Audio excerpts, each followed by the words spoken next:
Ooh. And we're live. Hey, this is another episode of UFO Garage. I'm Ben. And I'm Joe, and this is where we talk about UFOs, aliens, And all things weird. What's up, man? Dude. How you doing? I'm doing fantastic, man. All How are you right. doing? Not too bad. Not too bad. I noticed something about you when you walked into the room today. And I Ooh. just wanted to tell you. What was that? Your shirt's looking real good, dude. It's pretty sweet. Looking real good. Pretty sweet. Dang! Is it an all-over print? It's an all-over print. That's what's up, dude. Yeah, dude. Yeah, I don't know. Is it? So that shirt, if you didn't know this, there's a little thing that you could drop down. It's like a little flap that you could put on your butt crack, and it's also just like a butt crack covering, and it also has a logo there. So that's also the all over print. Yes, dude. Yeah. Yes. Well, what's up, y'all? We've got Greg in the house. What's up, Luke Greg? in the house. Valro in the house. Oh my gosh, we got Renee in the house. That was too good. That was really good. Okay. Christopher.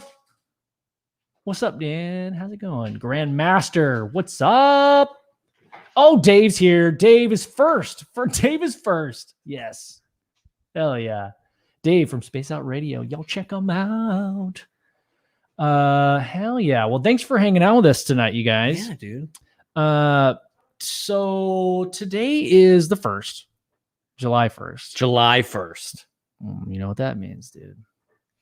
Absolutely nothing. We're getting sexy in here, dude. UFO Garage is getting sexy in here. Like we usually do, man. Like we usually we do, usually man. get pretty sexy. We're gonna get extra sexy tonight.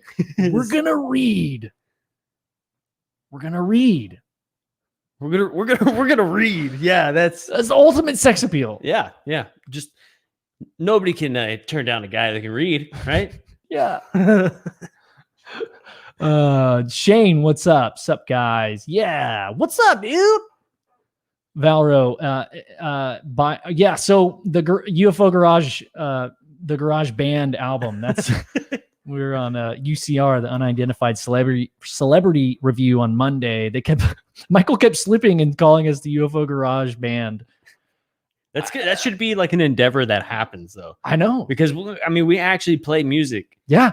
Look, all I'm saying is, dude, I've got your lead vocals, your bass, Dave Scott on guitar, Tom DeLonge on lead guitar, Lou Elizondo on drums. I mean, anybody out there that plays keyboard, or I'm thinking, dude, like a theremin. If anybody knows how to play theremin. A little theremin work. Yeah. Sick, dude, that would be sick. Let's hit him up. Let's hit up Lou and be like, hey, you want to be a part of the UFO Garage Band? Well, he already said he would. We just want to cut like a 6-song EP and put it out there. Yeah. And see what happens. Yeah. That's all I want to do. Yeah, dude. Hell yeah. So it's been about a week since the report came out. The preliminary assessment unidentified aerial phenomena report. Yeah. So I mean, I've seen a whole bunch of stuff. I've seen a bunch of people like giving their opinions on the report and whatnot. Ben and I, we read through it. We looked at it. But tonight, in case you weren't able to understand it, right? Yeah. I think me and Ben, we're going to put our heads together. Yeah. And we're going to make some sense of this jargon. I know that everybody's talking about this report. Okay. Yeah. You've all seen it. It's like everybody's talking about it, but nobody's like reading it. Word like going through it. I think it'd be fun to go in between the chat and also me and Joe and like kind of break this thing down. Yeah, definitely. I mean, it was Joe's idea. I thought it was brilliant. I think it's great. I mean, dude, how do you want to start this thing? Do we want to should we screen share this thing? Should we go screen share it if you want, man. Let's do it. All right. Hi, Tammy. Tammy. There we go. Hey, Shane's a drummer. Shane. Yes. Well, the thing is about the UFO Garage Band is that like it's a much like Spinal Tap, whereas like we go through drummers like candy. So we're gonna need backups. Hey, this thing. Kevin has a recording studio. Oh snap, Kevin! Where at, Kevin? I mean, don't give us your address, but like, is it close to Texas or like where's it at though? He's gonna be like France. Yeah. All right, we're gonna share our screen. Oh, okay, sweet. The report cannot be bigger than the host of the show. Should we make it smaller? That's not sexy. Should we just cover my face? You can make it small. That's fine. We can be small. You guys want to see us small? You want to see the report small? You're like, want to see you small?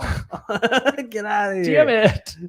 That's cool. Pittsburgh. Ooh, I love that. Hell yeah. Oh, okay, cool. Luke says the report is boring. Yeah, well, that's how we're gonna turn it on its head tonight. We're gonna make it unboring. We've got some ideas, so stick with us. Don't leave. Hang out with us and contribute because we need your input. Because I've got some ideas about a few things, and I'm going to Pittsburgh. Pittsburgh. All right. Yeah, Mule. That's the hey. Everybody that's saying that it's boring and it's the same old. I totally get it. I'm on board with that. But I know that not as many people have read this thing, as have claimed they've read it. So let's go through it together and see what's up. Because like the first 2 days, I was like, oh, hell yeah, I read that shit. And I did it. I did it. I just read the highlights, man. I just wanted to see like what everybody was saying about it. Like I skimmed it, but then I kind of read through it and was like, okay, I get it. There was some interesting stuff in there that I decided to pick out, but the report itself is boring. But let's break down some of like what they're saying. And we can get to the bottom of why it's so boring. Yeah, let's do that. I think it will be a fun bit. It doesn't have to last too long, but I mean, it's only 6 pages minus a couple of things. I think it's like 9, isn't it?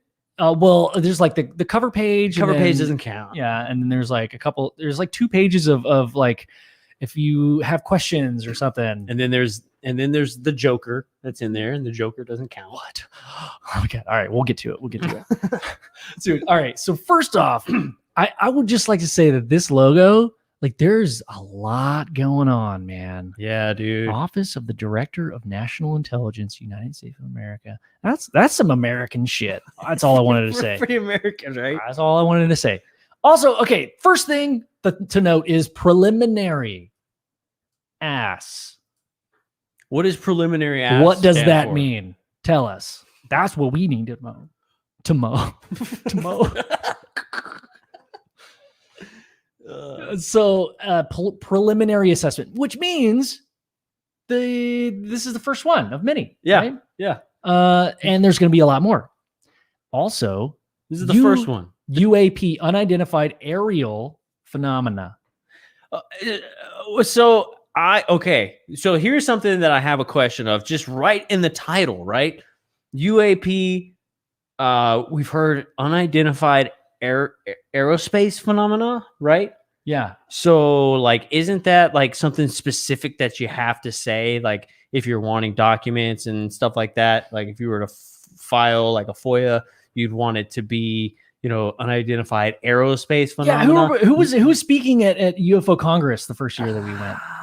There was a lot of people that was speaking. It may have been like he spoke like specifically about that. It was like you have to be very specific with your nomenclature. Yeah. And how you say things or requests from the FOIA. Like if you say unidentified, what was the other one? Start with an A, or aerobatic phenomenon. Oh yeah. Like another acrobatic.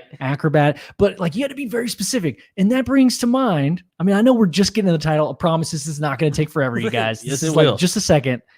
But like you have to be so specific. And it brings to the light that yes, this whole thing, the UAP, the 70 years of data and stories and people that have so much to do with this. There's books, there's movies. Like, come on, guys, we know this, but they all say UFO. So it's totally different. UAP is not counting for everything from really from the beginning of time. We can go back to the Bible, but in American history. Are you saying that the Bible is the beginning of time?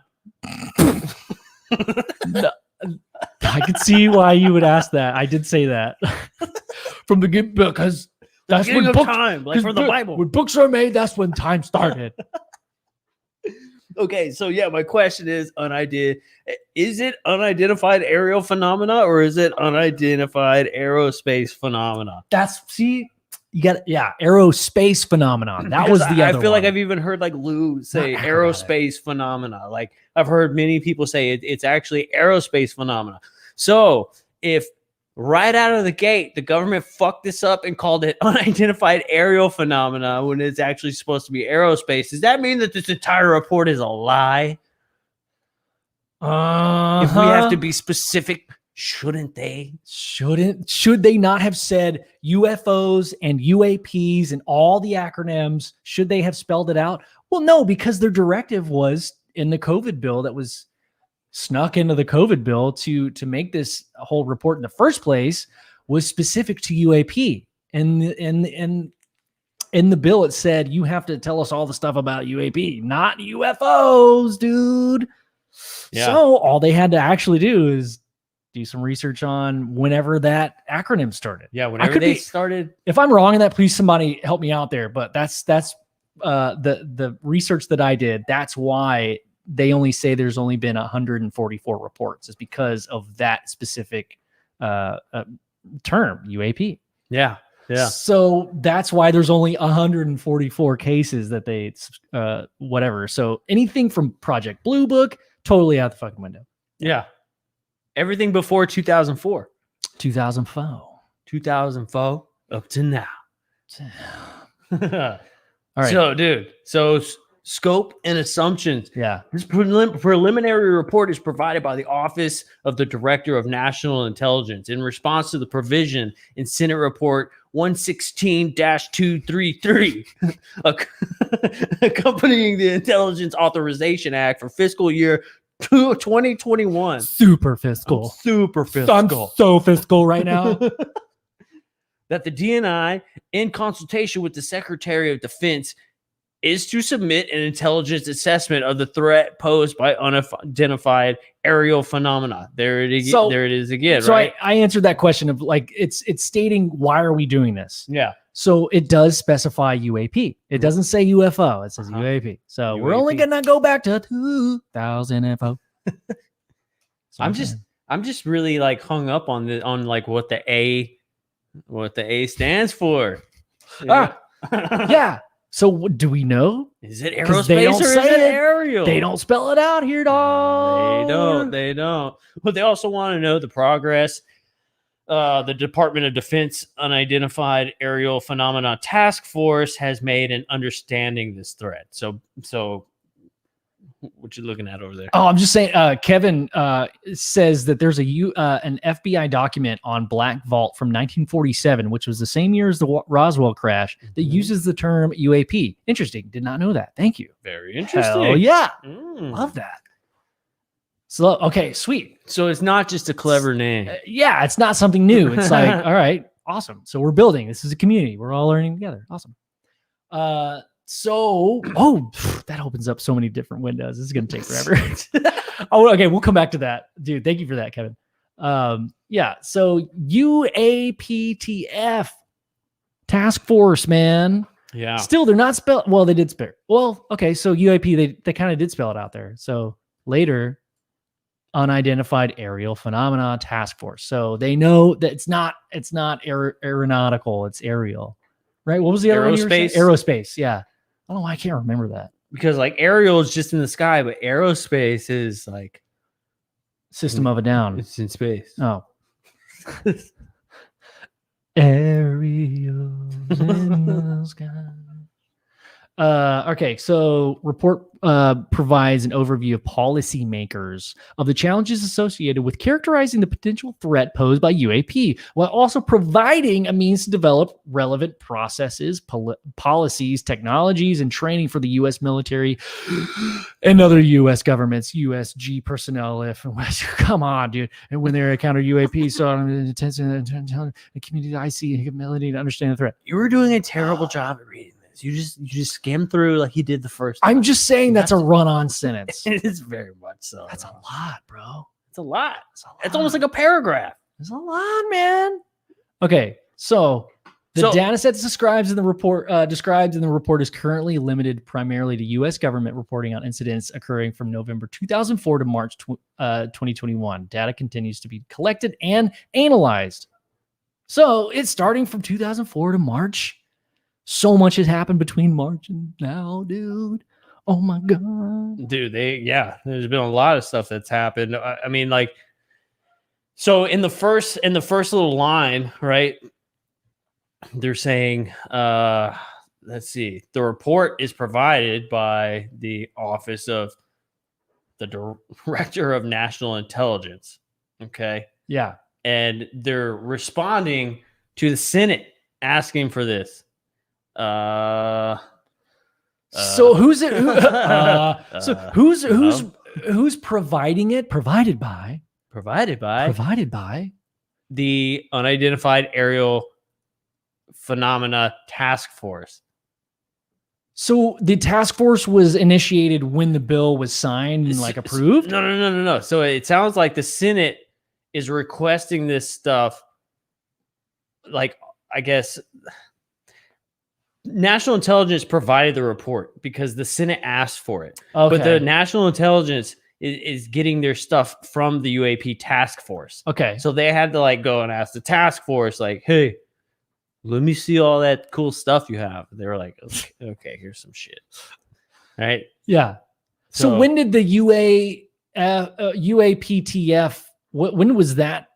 Do we know when that was we do put together? I mean, we don't, but we do know that. Okay. That is a real, that's got like a number to it, I think. Okay. Like an actual date. I know. I'm just like, so I'm thinking like, who put it together? I know you probably already answered that, but like I still am unclear about where did they get their information from. So the UAP task force has all this information. When did that happen? Like when did the UAP 2004 to now? So they've had it since 2004. The UAP task force. I believe so. Okay. So the ATIP is a totally different thing. I think that came before the UAP task force. Like, isn't that like the new thing that they call it, the UAP task force, but it used to be called ATIP? Oh, maybe that's the difference. It was Advanced Aerospace Threat Identification Program that changed to the Unidentified Aerial Phenomena Task Force. That's what it was. Mule said, text Lou and have him dissect the language in simple language. I would, but I think he's having dinner right now.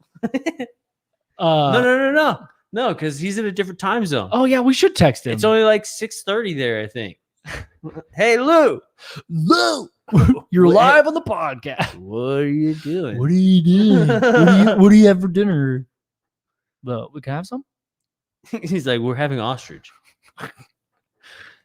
Have you seen the people that like roasted a whole ostrich leg? Have you people did that? Like defeathered it and like rotisserie did an ostrich leg. I've seen an ostrich leg. Bigger than that, dude. Yeah, it's massive. I mean, it didn't look very good. I don't know.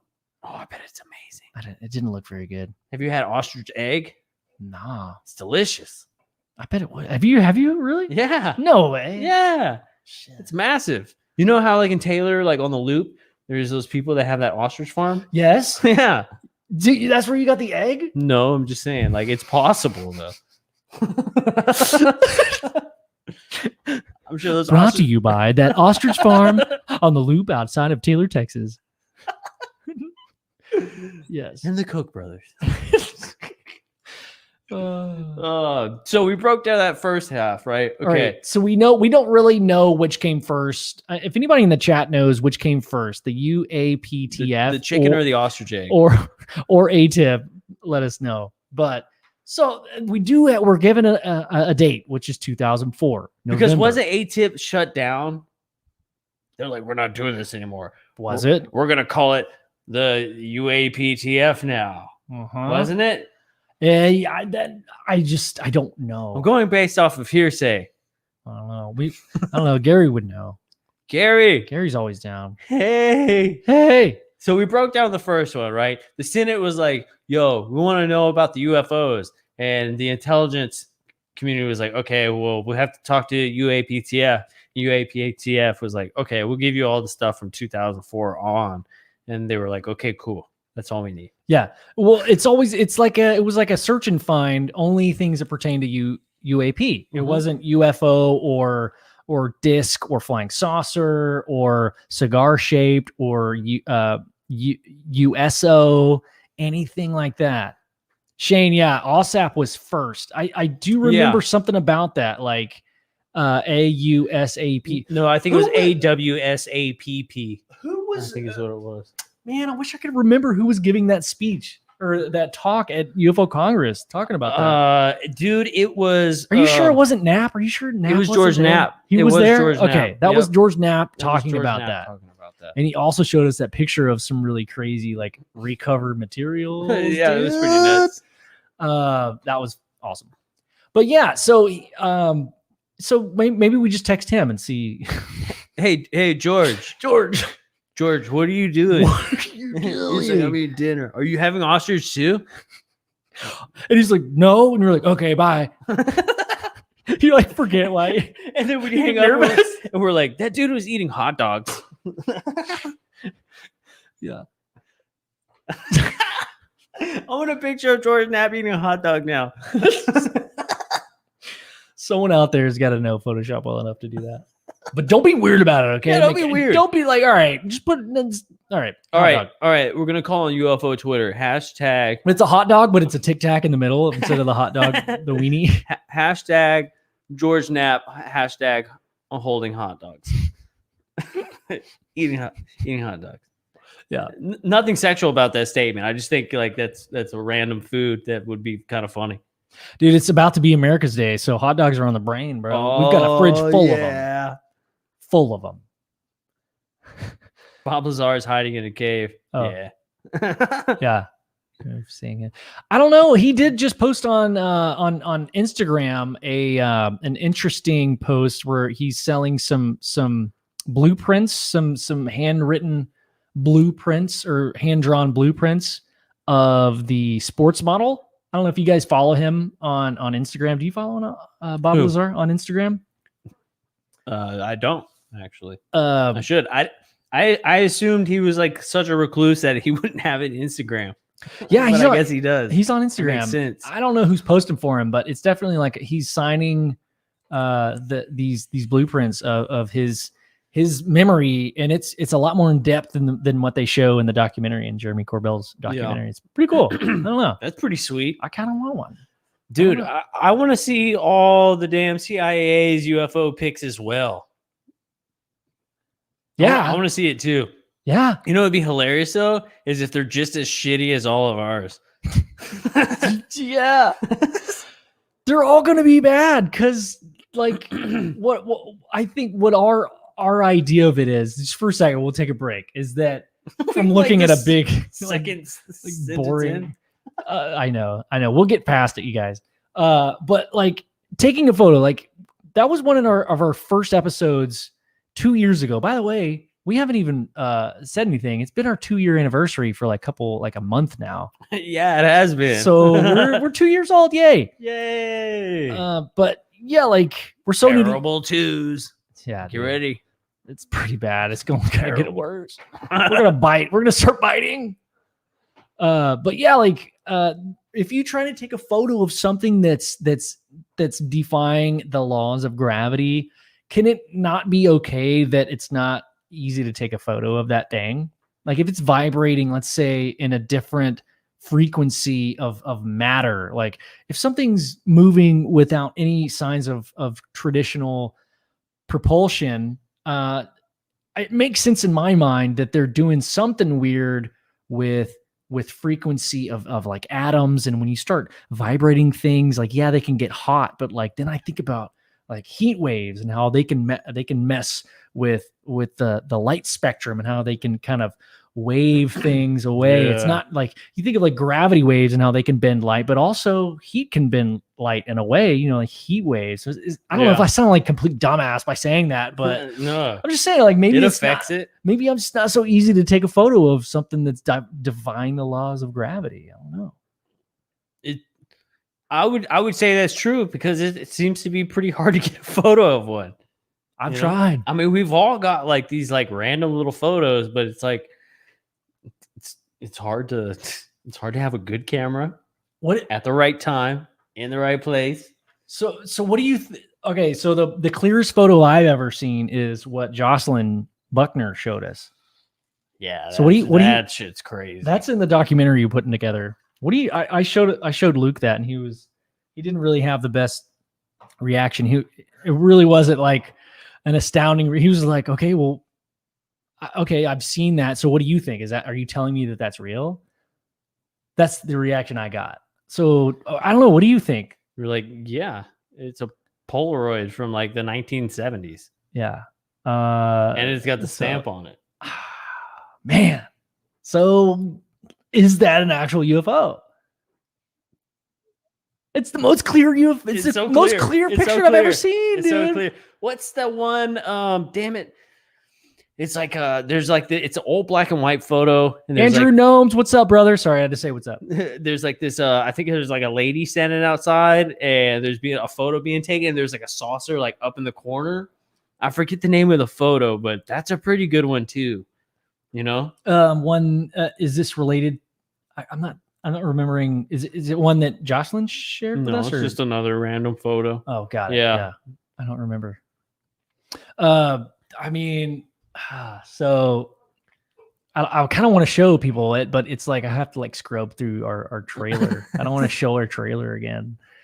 We'll show it at the end after we're getting through. We'll show it after we get through this little segment. We'll do that. Yeah. Well, maybe people know what it is. Maybe they've seen it. Okay. Well, let's pull it up. We can pull it up. Let's do it. We don't have to, show the whole trailer, but we can just skim through that little piece of it. Yeah, let's do that and see if anybody knows, if anybody's seen it. And it might be a Mylar balloon. Could be.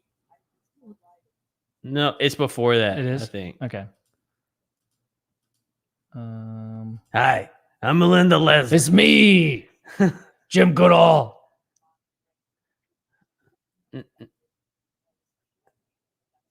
Nah. Is it? See, it's hard to scrub in this video thing. I think it's even. I think it's before that. Oh, there it is. Okay. Boom! Right there. Okay. All right. Well. No. Wait. No. What are you doing? What are you doing, dude? All right. It's so complicated. There's so many buttons. I don't know what I'm doing. There we go. Yeah, there it is. That's it. Yeah, so that's the photo we're talking about. I mean, it's pretty interesting. Jocelyn Buckner has this photo. It's a Polaroid. On the back of it, it's legit. It says 1971 Kodak. Yeah. It's like printed. I know we say Polaroid, but like, I don't know, man. I'm thinking it's like, if it's not right, maybe it's one of those old school like street lamps that used to screw in to the top of the pole, and then it's got these two lights on the bottom. Yeah. And that's like the top of the light, Could be. So we see these two circles here. Mm-hmm. And then this one's a little different. I don't know if that's the middle, or maybe because this one's a little bigger, it's covering up that third one. But I don't know. I'm just seeing like a triangular pattern. But I don't know. You know what I mean? But why is it floating in the air? I don't know. That's the weird thing. I don't know. . So I don't know. That's the photo we were talking about just a second ago. That's the clearest photo that I've seen of somebody who says this is a UFO. I mean, that's the clearest one.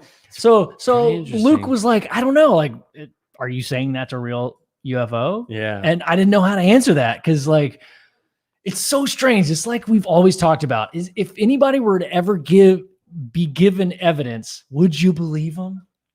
Would you even believe it? Like, nothing's ever going to be good enough unless they like show up and say, wake up, dude, we're fucking here. Like, Yeah. you know, or that thing where you show up on the White House lawn. I don't know, man. I don't know, man. William's here. Hi, William, what William. is up, brother? Good to have you, man. Oh yeah. But okay, all right. So we got off track. Anyway, so let's go back. You want to go back to the Let's go back to the Chile? So the next part is the There we go. official Department of National Intelligence prepared this report for congressional intelligence and armed service committees. So they've already said the word threat 3 times in it, and we haven't even gotten past like the scope. Yeah. Right. Right. This is the scope. So the UAPTF and the ODNI, National Intelligence Manager for Aviation, drafted this report with input from USD, INS, DIA, FBI, NRO, NGA, NSA, Air Force, Army, Navy, ONI, DARPA, FAA, NOAA, NGA, ODNI, NIM, Emergency and Disruptive Technology, ODNI National. They could have like really figured out a way to shorten all of this stuff. They tried with the acronyms. They tried, but it's like, so they had inputs from, I don't know how many that is. I mean, the National Intelligence, they prepared the report for all of these people. So the ODNI, National Intelligence Manager, drafted this report with input from all of these people. So 1, 2, 3, 4, 5, 6, 7, 8, 9, 10, 11, 12, 13, 14, 15, 16, 17. That's a lot, dude. So a lot of hands, a lot of spatulas in the kitchen. What it sounds like to me. The biggest one that shouts out to me is DARPA. Yeah, because that's been like the main vein of this conspiracy of like for so long of like they control the weather. And I always thought like, man, that sounds so crazy when you say it, but when you start looking into like what DARPA does, dude, you could get like, just go to their website. Like they talk about what they're doing. They're like, okay, there's UFOs right over the West Coast. Let's try and create some crazy like electromagnetic system in the area. Fire up the antennas. I mean, they talk about the shit that they do. Like our research. It's a lot. That's kind of creepy. Plan X. What is that about? What is Plan X? Dude? Fundamental research, voices, our programs. Let's look at the programs. U-Brain. Oh no. Accelerated molecular discovery. MDMA. Oh, sorry. AMD. Yeah, man. There's a lot of stuff. And it's like kind of the basis for a lot of these conspiracy theories. But as we're finding out, I think in this age is that a lot of these conspiracy theories that used to sound crazy are not sounding crazy anymore, dude. Right. So anyway, I just wanted to point that out, that DARPA was included as an authority figure to put input on this report.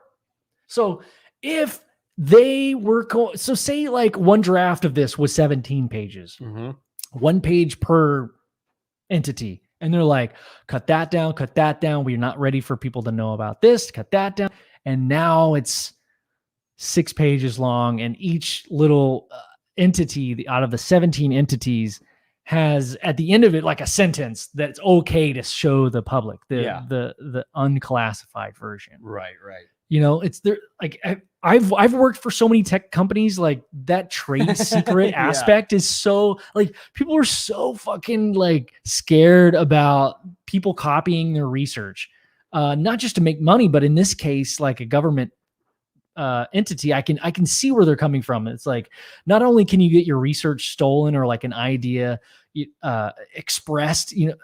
Like ideas are so contagious. Like it only takes one little moment, right? Yeah. To spark an imagination of somebody else that is just as smart, if not smarter than you. So I can see where they're coming from, trying to protect some of that stuff. And I'm not saying this is a bad thing, but when it comes down to like making what it probably is, which we may know that it's a lot more than the 6 pages, 7, 9 pages that we know of, what it was, now what it is,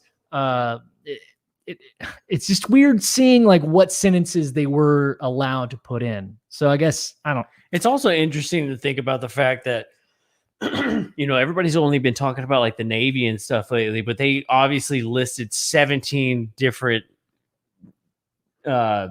agencies, that are in the government, which means that every single one of these people has their own little piece of data, right? And how compartmentalized within each one of those 17 programs do they keep that stuff?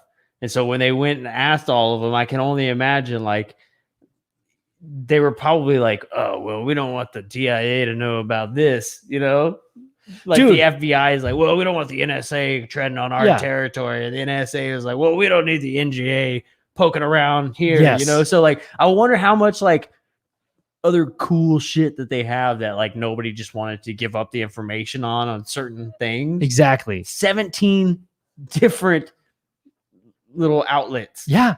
Also, within the community of these alphabet agencies, don't you know that it's totally probably a real thing where the reason why they say the things they say, oh, I don't want the FBI to know about this because of so-and-so, is because probably years and years have gone by where there's been double agents. Yeah. There's been that, like, you really have to keep your information close because maybe all of them have been infiltrated at one point, and that's why they're so like traumatized by that, and that's why they compartmentalize stuff. So again, I love to think about this as a human nature thing, not like as a government all-seeing eye kind of thing.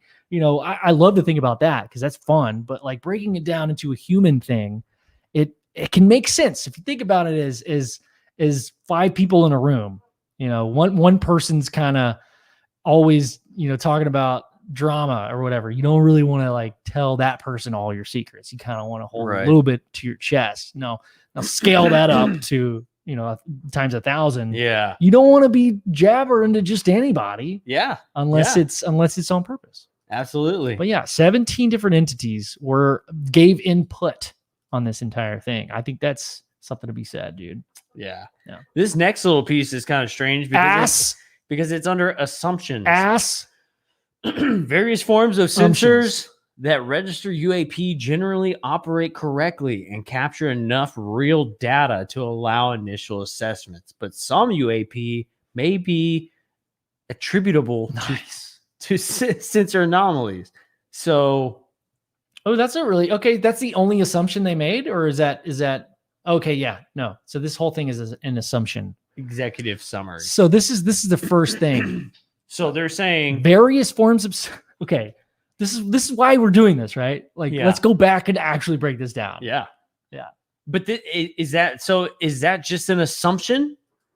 Did 17 of these organizations not confirm that there are various forms of sensors that register UAPs?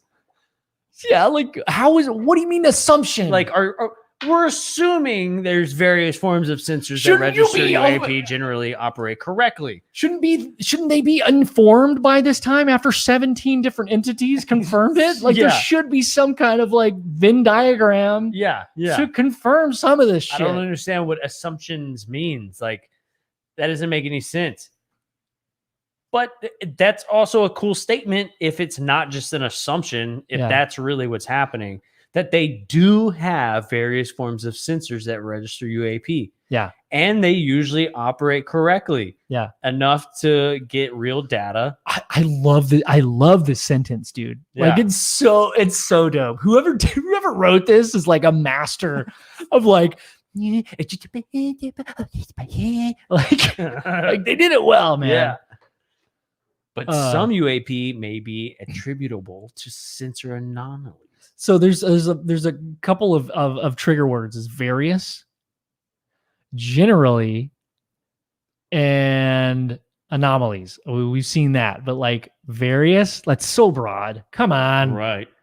Like what do you mean? Okay, you could go in detail, but it would maybe be repetitive, and they don't want, it's already kind of boring at this point. Right. If you're looking for the good stuff, you're looking for that brown sugar, like you're ready. All right. It feels like the chat's going crazy right now. Don't forget the plastic bags. Assumption. Yes. That's amazing. Okay.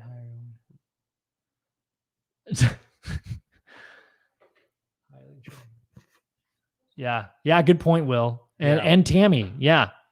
Well, like if you pilots well trained enough, they're seeing what they want it to be something explainable. Yeah, no, I agree. Like, I feel like these pilots are ready to tell what they've been seeing, but also like they would love it to be something they can explain for sure.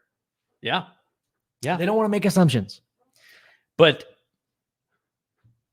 the National Intelligence Council, they can cool make assumptions. Yeah, exactly. It seems like it would be the other way around. Like they would be like, "Look, I assume that this is what I saw. I'm telling you," and then they would be like, "Okay, well, from what we know." But it's not. It's like the pilots are like, "Look, I know what that was." And now, now the Intelligence Council is like, "Well, we're assuming." No, but the guy's like, no, we're not. That's what it was. I just fucking told you what I saw. Like, oh, so you're telling me that this is a fact? Assuming this is a fact, right? That's gotta be so frustrating. It's gotta be so frustrating. Oh my gosh. Okay, so all right. Anyway, my favorite sentence, I think, thus far, all right. Sensors that may register. So they're talking about sensors here. Yeah. Generally operate correctly. So generally our shit works well. Mm-hmm. And capture enough real data to allow initial assessment. So it's good enough to usually do some like initial test work. Like, hey, your toilet is flushing. Like, we got that. That's cool. But some toilets, but we want to know, where does it go? Like some toilets may be attributable to flushing anomalies, sensor anomalies. So I don't know. So is that like, okay, the sensor picked it up here, but then did the sensor stop working, or did that thing really just go from here to over here without tracking its movement? So they're talking like, is it the equipment that's malfunctioning? Because that could mean two things. Number one, maybe our equipment isn't as good as we think it is. Or it could be that whatever this anomaly is affecting the effectiveness of that. Is better than our equipment. Is better and can fool it. It can like, hey, over here. Yeah. So here's my favorite sentence of the report. The limited amount of high quality reporting on unidentified aerial phenomena hampers our ability to draw firm conclusions about the nature or intent of UAP. Okay. What do you like most about that sentence? The limited amount of high quality reporting and probably that whole sentence, dude. But the first half of it is kind of like the kicker. So the limited. Okay. So what do they mean by high quality? Yeah. Like what's the. Who's better at giving you the information than the people that saw it, right? Yeah. What's your other fucking option, dude? Yeah, you just said that your sensors may suck, so therefore the humans might be better than your sensors. Am I not correct? What's more, like, we're talking about the press, like the anatomy of truth here. If that's what you're saying, the high quality reporting. So if it's not your sensors, it's not your technology, and you can't rely on people's memories. Like, what can you rely on, dude? Like, be real with us. Like, it's either you gotta choose one there.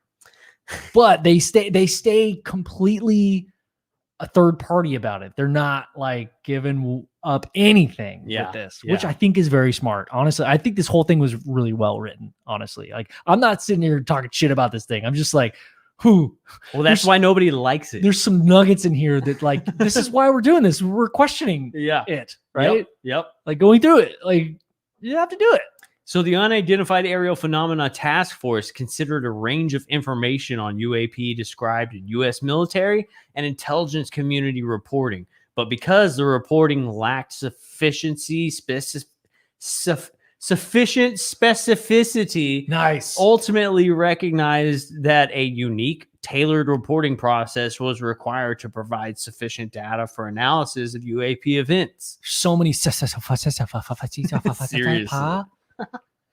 I see why they worded it that way. Like, it sounds smart, dude. Like, just say that we don't know, okay? Like, considering the range of information, like what you gave us, we don't know enough to know what that means. That's what they're saying, right? Yeah. Like, tailored reporting process. That means like we don't even know what to look for to provide you the sufficient data. So this is like, hey, bro, you came to us asking how to make an Italian meatball sub. We don't even know what Italy is or what's Italian. Like, what's a meatball sub? Yeah. We don't know where to go from. We can make it. Well, I've heard of a sandwich before, but we don't know how to make meatballs. We don't know your grandmother. Yeah. Like, they don't know shit. Where is Italy? So that begs the question, on going back to the very beginning of this thing, like, who are they getting their information from? Those 17 different people still didn't give sufficient information for them to say a coherent thought that they understand. So either that means that none of the 17 entities know what the fuck it is, right? And they don't know what's going on or who is making them meatball subs. I don't know. Seems fishy to me. It seems meatball-y to me. It definitely seems a little fishy. I mean, it seems like they're saying, okay, so they ultimately recognized that a unique, tailored reporting process was required to provide sufficient data for analysis of UAP events. Does that mean that, like, so we asked all these people these questions and realized that we weren't getting shit, but we know these guys that are like part of the MyLabs program, and that's a very unique, tailored reporting process. Yeah, you know, that we use to provide sufficient data.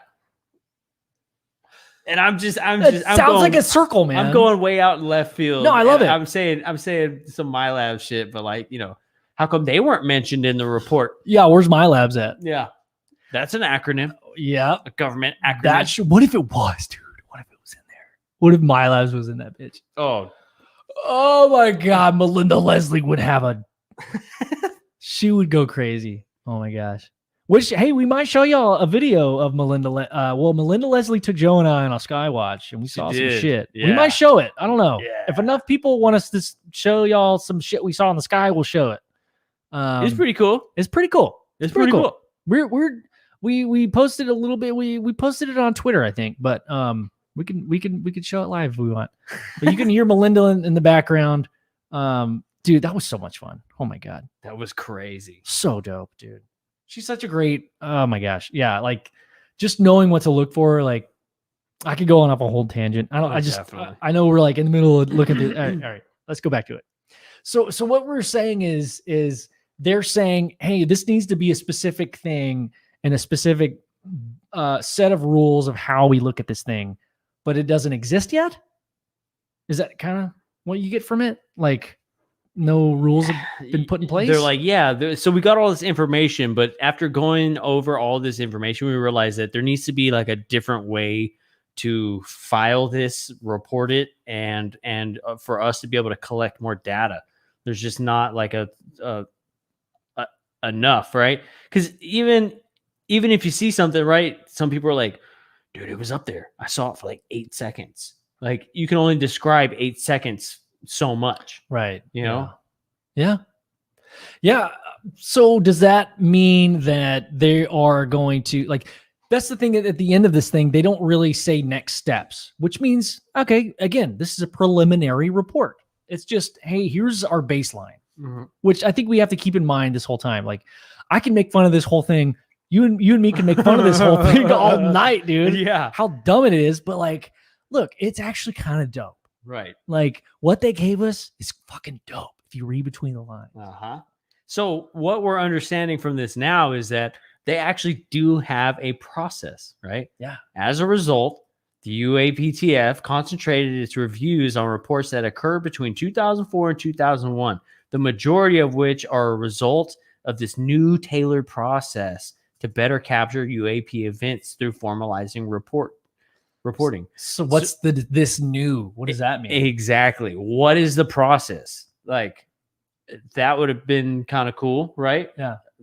Most of the UAP reported probably do not represent physical objects, given that a majority of UAP were registered across multiple sensors, to include radar, infrared, electro-optical, weapon seekers, and visual observation. So damn, right? That's I think Will has the answer to that. It's big giant balls. oh, It's now big. and now it's big giant condoms. That makes sense. The BGB to the BGC. The Bee Gees. The BG. Oh my gosh, I'm so behind on the comments. I'm sorry, you guys. It's hard for me to read it from over there. Should I? You just made it smaller. I was trying to here. This is what I was trying to do. There you go. Ooh. It's you gotta select and then hit shift and move select it. Then effect. Right. Select then effect. See, the grasshopper is now the teacher. Yeah. Joe's been learning graphic design, people. Oh my gosh. Did you see the thumbnail? Joe created that. I'm teaching Joe some graphic design, and he's a fast learner, y'all. He must have gotten, some, I don't know, some downloads. Sweet ass thumbnail. Yeah. No. It said I had to like wheelbarrow 2 tons of blocks today, like 70 yards every trip. So your willpower to not do that. Yeah. It's like, I'm going to remember this as best as possible and learn it as quick as possible, so I don't have to do this anymore.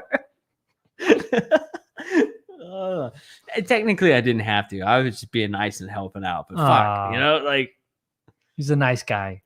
I'm gonna, if I ever get super rich, I'm gonna buy my landscape company. And you know what? We're not even gonna do landscaping, dude. If I ever get rich enough, I'm gonna purchase a landscaping company for the day and be like, hey, let's party, dude. Hard. And I will pay them double. Hey, you want a landscape, or do you want me to pay you double to party hard today? Yeah. Hell yeah. Hard.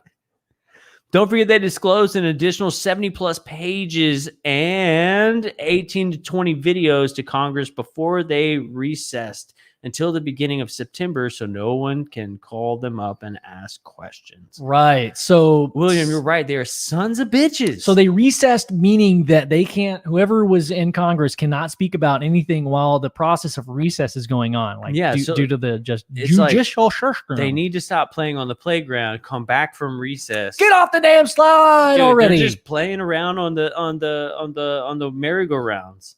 Oh shit! Night Gazer just asked about our branding. Oh my god! Oh my god! Thank you for reminding me. Oh, dude, we forget about that all the time. We're so good at branding that we forget every single time. Still, they don't know the intention and nature of these UFO condoms. Man, maybe they are used ones. A used UFO condom? Oh my gosh. Yes. Yeah. Night Gazer, thanks, brother. For sure. Or sister, I don't know. It's not, I can't tell gender. But thank you. Sometimes when I see a dude, I'm like, wait, are you a dude? Weird, but dude is, I think it's it doesn't matter the gender. I think it's cross gender. No, dude is completely dudette. No, dude. Yes, dude. Dudes and dudettes, dude. Well, now what am I gonna tell people that I don't know what their gender is? Maybe don't talk to people you don't know. I can't avoid that. Sometimes it happens. Hey, dude. Hey, you. Duder. Hombre. I like hombre. Yeah. Hombre. Hell yeah. Why is it? Oh no, aliens! What? What the fuck? That's awesome. So, in a limited number of incidents, UAP reportedly appeared to exhibit unusual flight characteristics. No shit. The observations could be the result of sensor errors, spoofing, or observer misinterpretation, and require additional rigorous analysis. Dude, spoofing is the most hilarious thing I've ever seen in a government document. Somebody was like, "Should we keep that in there?" And they were like, "Yeah." No doubt. Keep the spoofing in there. You know those highly qualified people that you spend all your tax money on? They spoof a lot. Spooferinos. They're basically saying, like, I mean, honestly, our equipment could suck. Some of these people are spoofing, or maybe like these highly trained people it's just misperception. Maybe these people require some additional rigorous analysis or observer. Yeah. So like rigorous analysis. So let's break that down. What is that? What would that entail? So you are a highly trained fighter pilot that flies the most expensive Raptor jet. I have a buddy that flies. He calls it the Raptor. I don't know. There's a term for it, but he's so smart. And I've been trying to get alien information out of him for years, and he won't give it to me. He won't. I just see a bunch of sky up there. Dude, he gives me such bullshit answers. Anyway, I fucking love him. Anyway, I'm not going to say anything. Anyway, but okay, so you're a pilot. Yes, I am. And then you tell me what the fuck you saw. Okay. Yep. And then I'm like, yeah, but I sit on a desk all day. I'd never seen anything. I'm trying to sound like a dumb person. That's terrible. All right, listen. I'm just going to talk like myself. I'm dumb. I'll talk like myself. I don't know what you see, but I've never seen anything like that. How is that an argument? Right. Like, right. You know what? You require more what does it say? More rigorous analysis. That's so fucking lame for somebody who sits at a desk all day, who's been on a commercial flight once on their way to grandma's house. Right. That says you need more rigorous analysis. Yeah, they're telling Top Gun pilots and astronauts, bro, that maybe you just didn't see what you think you saw. I don't know. I was at Chipotle and the line was really long, so maybe that has something to do with it. Let me grab another brewski, man. Oh yeah, dude. You gotta tell the chat what you're drinking too, though. Oh, it's more Native Texan. Native Texan. Pilsner. We're not sponsored in any way, but we could be. So that's kind of cool. Yeah. Oh, Tammy, good point. It does allow for a nice budget for another government department. So I don't know what in which direction, but you mean by that. But I'm taking that as Tammy is maybe that allows a little bit of budget to go towards that rigorous analysis of like, hey, let's maybe not put the person who doesn't know anything about flying a plane in charge of that rigorous analysis. Maybe we do that. Hopefully that's kind of what you mean. That would be cool. Yeah. Like have some people know what the fuck they're talking about. Like, dude, like in the tech industry, like my experience is so diluted. It's not like I'm not a developer, but I did work on the same team as web developers. And I managed a team, and I was like trying to communicate with, my employee, I guess, my person I was managing, and I'm like trying to like communicate these ideas, and I just don't know what the fuck I'm talking about.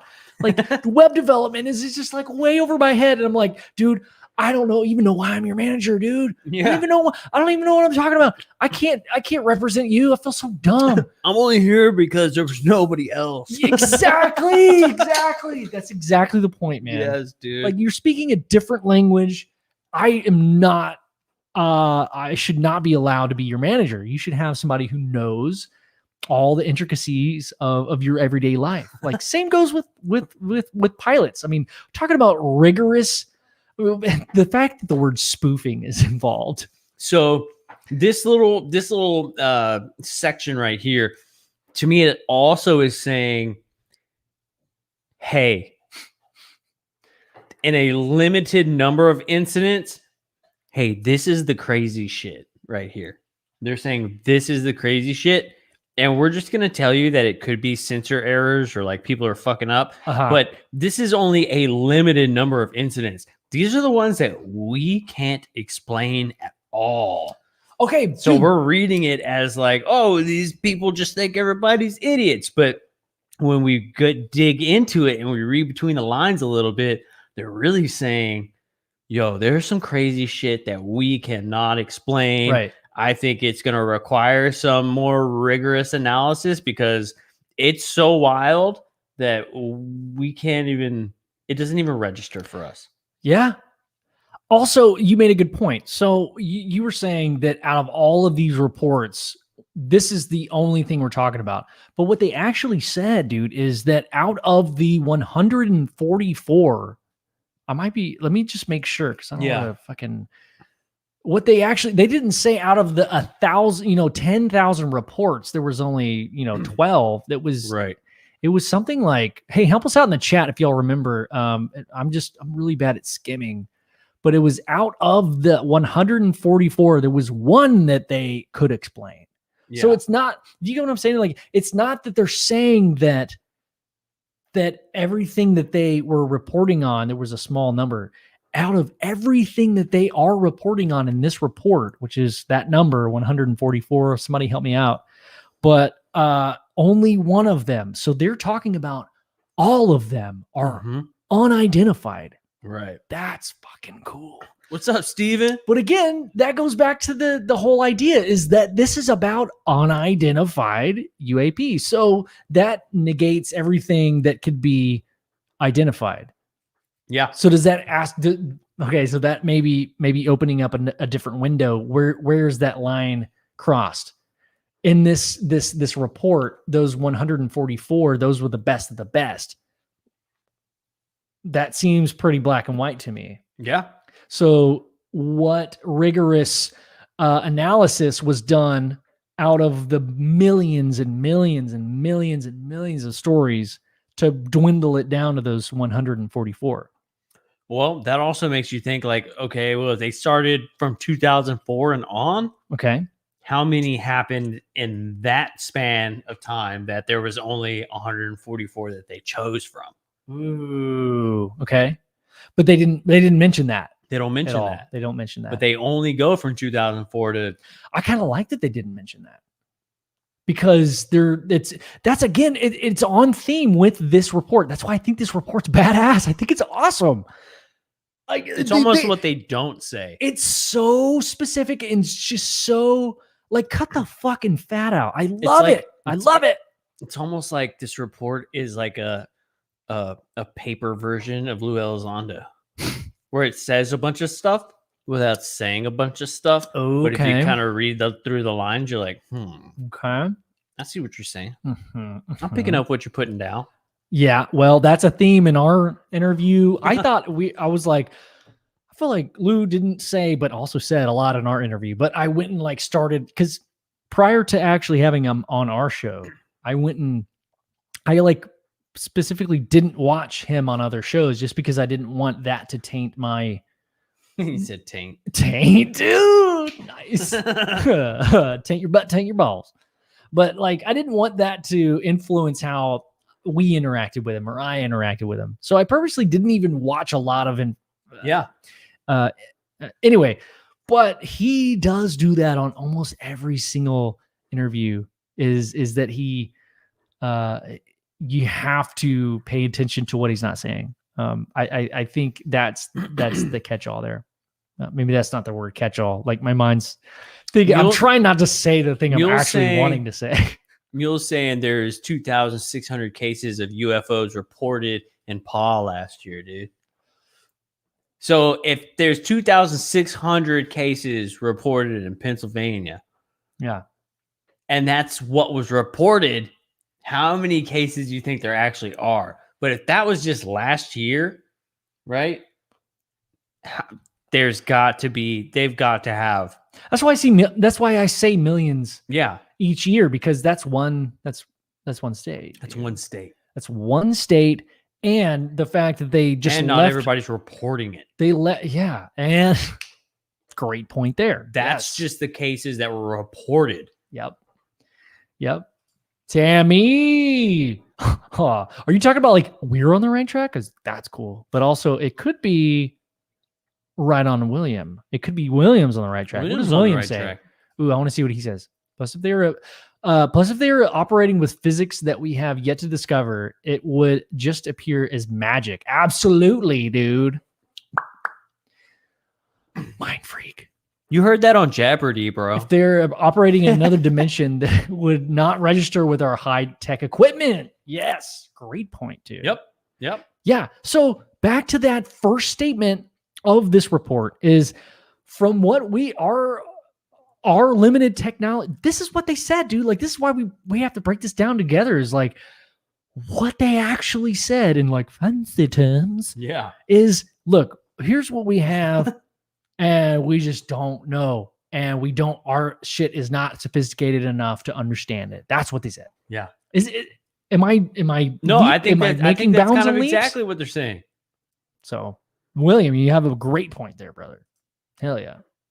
So the next part is there are probably multiple types of UAP requiring different explanations based on the range of appearances and behaviors described in the available reporting. So wait, say that again. They're saying, or don't say it again. But I was just trying to find where it was. Right there. Oh, it's the bold sentence. Oh, they're probably. Oh yeah. Sorry, I was focusing on this because I love this idea. Yeah. Luke 99. Sorry, UAP task force and ATIP are only able to do so much. In my opinion, the truth is hidden in elitist groups' deep state, and that's where my mind wants. It's like mind candy. Like I want. Oh, it's so sweet. It's so sweet. I want to get into it so bad, like the deep state. Oh, oh my gosh, I love it. I know. But I'm not a voice of knowledge on that. I've definitely, Luke. I there's a reason why I highlighted that. I love that, but I just don't know enough about it. But sorry, yeah, Joe. So what they're saying is there's probably multiple types. We've identified enough stuff to make the assumption that there's probably multiple types of UAP. So just taking that face value, there's two things that says to me is that they have knowledge of so many reports that coincide to each other, right? So say you have 1,000 reports and 30% of them have something in common. Mm-hmm. Out of that 30%, there's 3 main categories, and those totally fit in. And by the end of it, you get like 10 actual, like, oh my gosh, everything's the exact same. Like this person saw that craft do this at this time. They saw this do like interact with the water. There was no splash. It was whatever. That's what that tells me. It's like probably multiple types. Yeah.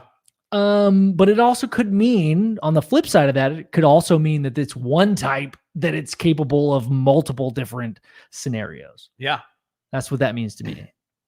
This next sentence is pretty interesting. Our analysis of the data supports the construct that if and when individual UAP incidents are resolved, they will fall into one of 5 potential explanatory categories.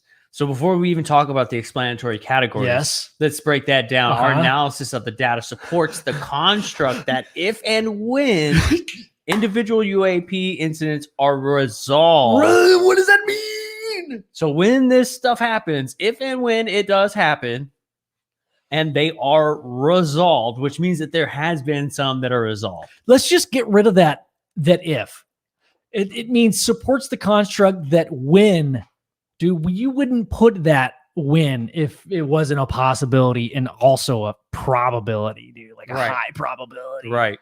And I love that they gave us the option. I love that so much. This thing was written. I think this thing was written very well. But okay. The categories are airborne clutter, natural atmospheric phenomena, farts, USG or U.S. industry developmental programs, a foreign adversary system, and a catch-all other bin. Well, I'm a bin. You're a bin. So that's fucking cool. So that's interesting to think that, okay, yeah, they've seen UAPs and they've been able to explain them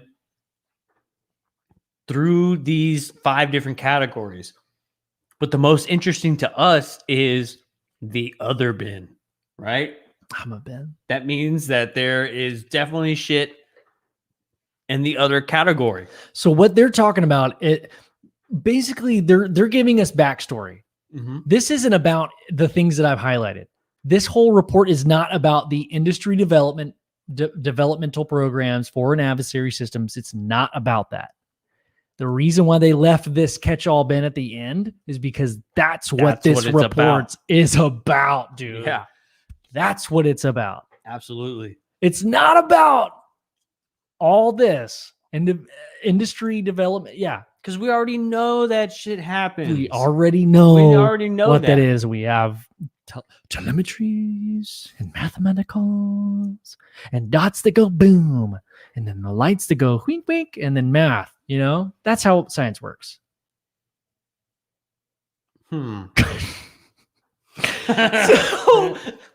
So yeah, that's what this whole thing is about. This catch-all bin, the other bin. Yeah, man, I love it. Okay, you've been reading a lot. You're so good at reading, though. I'm not very good at reading out loud. I'll read this one. Okay, UAP clearly pose a safety of flight issue and may pose a challenge to U.S. national security. Safety concerns preliminary center of aviators contending with an increasingly cluttered air domain. All right. Okay. So go ahead. These UAP, if they have existed long before we existed, are they cluttering the air domain or are we cluttering the air domain? And if that's the case, how many UFOs are flying into airplanes? I haven't heard of any. Nope. How cluttered is the air domain? And what does it mean by air? Can air technically mean low Earth orbit? Or Jesus Christ, sherbet, low Earth sherbet? Could there be a tiny UFO floating in front of us? I mean, that's air, right? This is air domain. Yeah. I just realized I need to turn my AC on, dude. I'm hot as fuck. Nice, dude. I like it when you turn the AC on. I'm trying to get cool. It turns me on. Makes my pants tight. I love the AC. All the ladies are going crazy in the chat. Hey, so we learned a weird thing like a few months ago that not everybody has AC. We learned that these people in California didn't have AC. What the fuck? Is that a thing? How many of y'all out there in the chat don't have an AC? I'm really curious to know this because this is like a mind-bending revelation for me that the AC that shit. People don't have ACs. Like people, oof. Well, we learned from our buddy at the corner store that people in like Washington State are dying. Yeah, because they don't have ACs. What a bunch of dummies, right?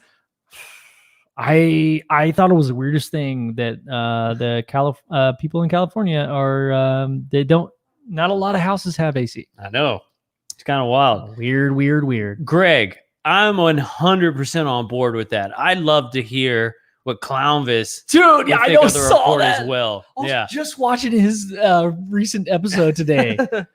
We're big fans of Clownvis. Yeah, I like it. Y'all need to check out Clownvis. Yeah. I was watching his shit today. It's got like not enough views, and he puts on such a great show like every time. You can. Cool, you can. Amazon Prime. Paul Stanley.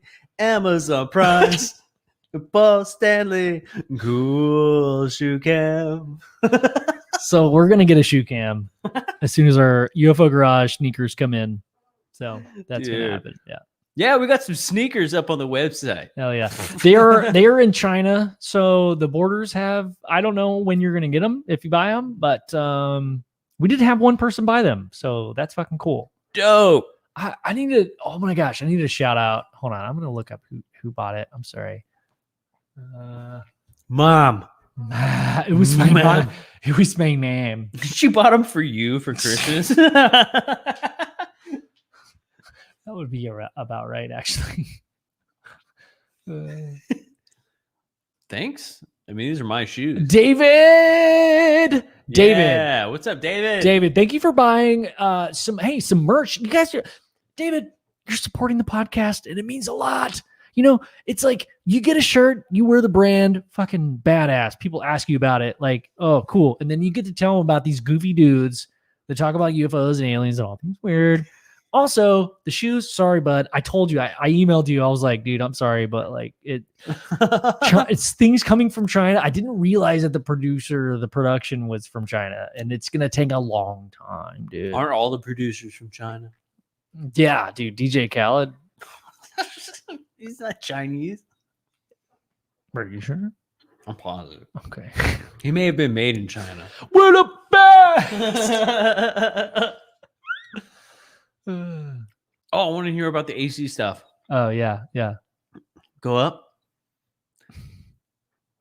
Only 20% of places have AC in the Seattle area.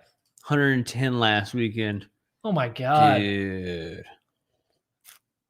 Rather be squidding, dude. What's up, dude? What's up, bro? Hell yeah. How you doing, man? He's the introduction. He's the host of the UCR, man, Unidentified dude, Celebrity Review. Hell yeah. What's up, man? That's pretty wild, Thanks dude. for hanging out. Why has DMT? That's kind of like AC. Yeah, dude, DMT, you don't feel anything. You're like, everything's blue, and I taste it, and it's amazing, and it smells. No, that's acid. Oh, that's right. Oh, I haven't done DMT yet. I would like to. That I'm in sick. Florida. Some folks don't have heat. Ooh, well, right now, for real? Like heaters. Well, like, is it cold in Florida right now? No. Rarely. That's why nobody has heat. I don't know, man. Maybe they'll need it with what's going on with DARPA right now. They might, dude. They might. I'm not like trying to tell the future or anything. Okay, what else? Let's go through the little comments here. Let's see. Do spacecraft have AC? Dude, that's a great question. Oh my god. If I'm abducted and put on a spacecraft and it's not a freaking 73 degrees Fahrenheit, I'm gonna be in a grumpy ass mood. I'm gonna be sweat. Oh yeah. I'm not gonna be nice. You could show me the universe, and if I'm hot and sweating, ask my wife. I'm in a terrible mood. I'm a terrible I'm not person. gonna enjoy it. Definitely not. I'm a terrible person when I'm hot. I get grump. I get grump butt. You ever had grump butt? Yeah. That's when you're like really sweaty and your butt crack starts sweating and you get grumpy. So my cat has heat. Oh yes. man. Oh my gosh. Mike, great hanging out with you, brother. Hell yeah. The legendary gamer. The future of gaming. Hell yeah. That's what's up. Okay, so secret society, dude. Preschool and okay, that's not what I thought I was gonna say, but Mike, I love that thought process. Have you seen, Mike, and everybody else? Have you seen Glitch in the Matrix? I texted you about it. I just watched Glitch in the Matrix. Oh, I saw that come up, and I was gonna watch it. All right, so I haven't seen it yet. We'll talk about it after we get through this report. We're on page 3. We had 3 more pages. Let's get through the report because I have some stuff to talk about with that movie called Glitch in the Matrix. Oh my god, dude. And all right, we'll save it. What if aliens demand all her women? Oh man. Dude, yeah, no, that's gonna happen for sure. That happens like every night for me, for sure. Oh yeah, I would. Hell yeah. Would you smoke weed with an alien I'm kidding. in It their doesn't- spaceship while exploring the universe? Yeah. It doesn't happen for me every night. That was a joke, but Oh yeah. I would totally. Well, how would you even like pose the question? Like, hey, you guys got any smoke or what, dude? Like they're already showing you, like blowing your mind with the universe, and it's like still not enough. Like, I wish I was high for this. You though. guys have any weed? There'd be like, we do, but like you wouldn't exist anymore if you smoke. If you Yeah. smoke their weed, dude, yeah, you wouldn't exist. Okay. Yeah. Dope. All right, let's get back to the little chingaro, the report. We're on page 3. And we were only in the first sentence in this. UAP clearly poses a safety of flight issue and may pose a challenge to U.S. national security. Now, this is the polarizing aspect of this whole topic, is the threat topic. And I think we need to give this enough space and time for people in the chat to talk with us and, let us know what you think. But I'm a pacifist. I feel like love is going to conquer all. And at a certain point, yeah, you do need to defend yourself. Yeah, there's like this like love and light kind of vibe that I would love to believe in. And I think that's true to your core too, man. Like, Yeah. You're a Yeah. lover, not a fighter, but unless I've seen you pushed before, Yeah. not like like push beyond your edge where you're like in complete protection mode. Like you will literally, protect the ones you love. I'm the same way, man. Yep. I don't know if you've seen me in that aspect. I think a lot of us listening now that we are into this topic. And it seems to sway in this vibe of, if you're into aliens and the spirituality aspect, that you're just, a pacifist completely to the fullest. But I don't think that's true. No, it's not true. Yeah. So Definitely not. So like this idea that the threat is like something that I'm against, I'm not. Like when people are like, it's not a threat. Okay. Well, I hear that argument and I get that. Right.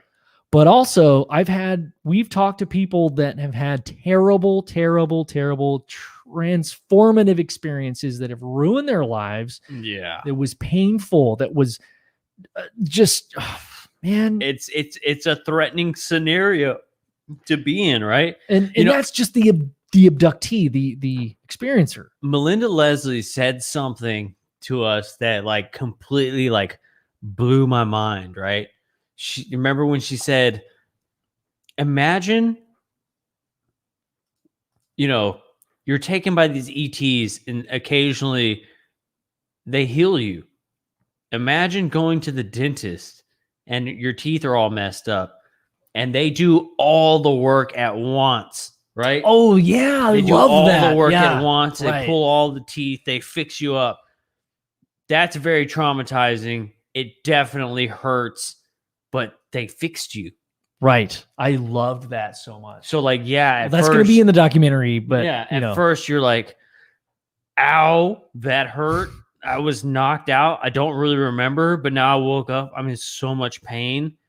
Because I didn't get anything for the pain. I just hurt now. Yeah. But realistically, later on down the line, like you're actually better. Yeah. Like you're healed. Right. It just happened all at once. Right.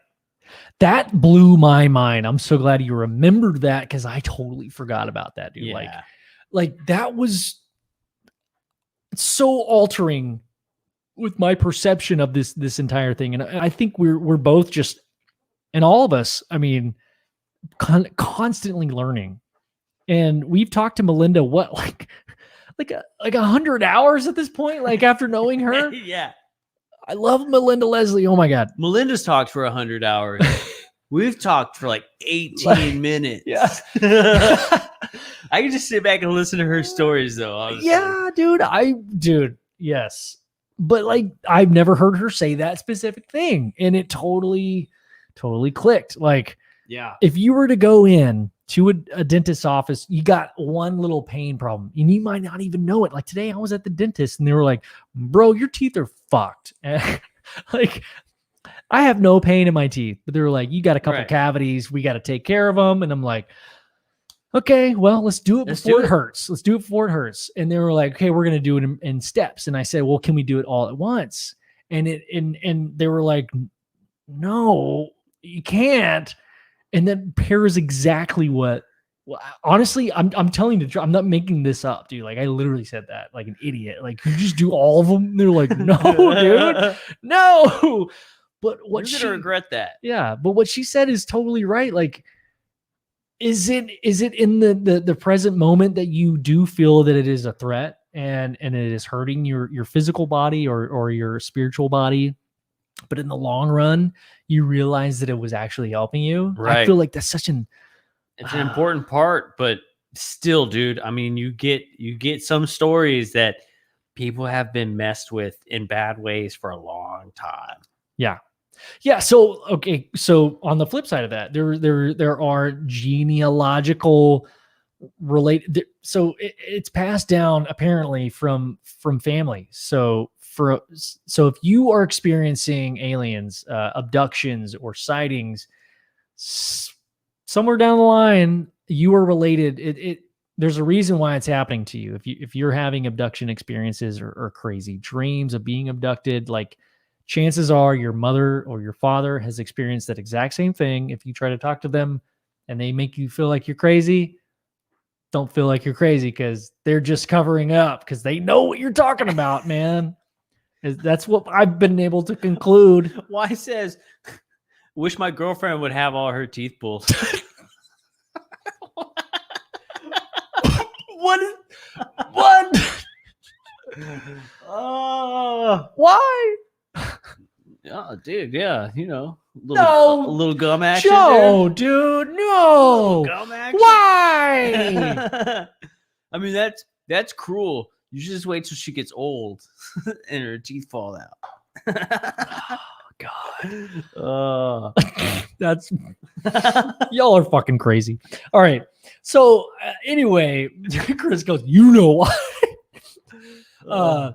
But yeah, anyway, so what I was saying is, yeah, we've talked to people that have terrible experiences, but we've also had people that have had beautiful experiences. Yeah. Our good buddy Ryan Bledsoe, like his experiences have all been pretty damn cool. Like not in the sense of not in the moment. Yeah. Okay. Retrospectively, like, okay, this all happened to us. It's pretty wild. I don't know if like everything that's gone on has been fucking, peaches and cream, right? Thank you for clearing that up. Yeah. Yeah.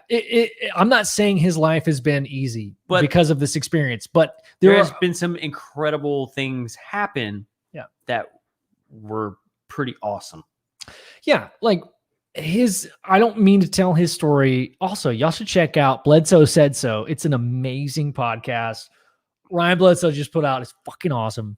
But yeah, like, I mean, if we're talking about trauma, like mental trauma, like growing up with that, like that's a totally different aspect of what I guess I was referring to. Like, right. Like a threat, meaning like maybe that does encompass a spirituality threat, because when you're affected with something and you're presented with trauma as a child, like you can learn to adapt, but you're always going to be affected by that trauma. Right. And he talks about it himself. I'm not like telling secrets on, like, Ryan Bledsoe is very open about his experiences.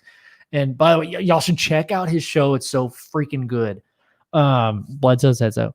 But what I'm getting at is there's like, maybe there's a spectrum where this threat thing isn't so negative. There are some positives. And I kind of wanted to talk about some positive things too, like, and it's so hard to just talk about positives because a lot of the stories and the people that we've talked to, it's always like this thing was positive and there was also some really negative things about it. Mm-hmm. So it's never all positive, which is kind of a conflict for us, right? It is. Like, I would say that, Joe, you and our experiences, I don't consider us experiencers in the traditional sense, but right. In the sense of this idea that I've newly kind of constructed in my brain, that anybody who's experienced something that's out of the ordinary and something they can't explain and something that felt supernatural, it could be ghost, it could be poltergeist, it could be hearing voices in your head, or it could be experiencing a loved one in a dream, like very vividly. I think that we're all experiencers in that sense. So Yeah. in that sense, we've seen strange lights in the sky. Both We're you and not I. contactees. We're not contactees. Yeah, exactly. Yeah.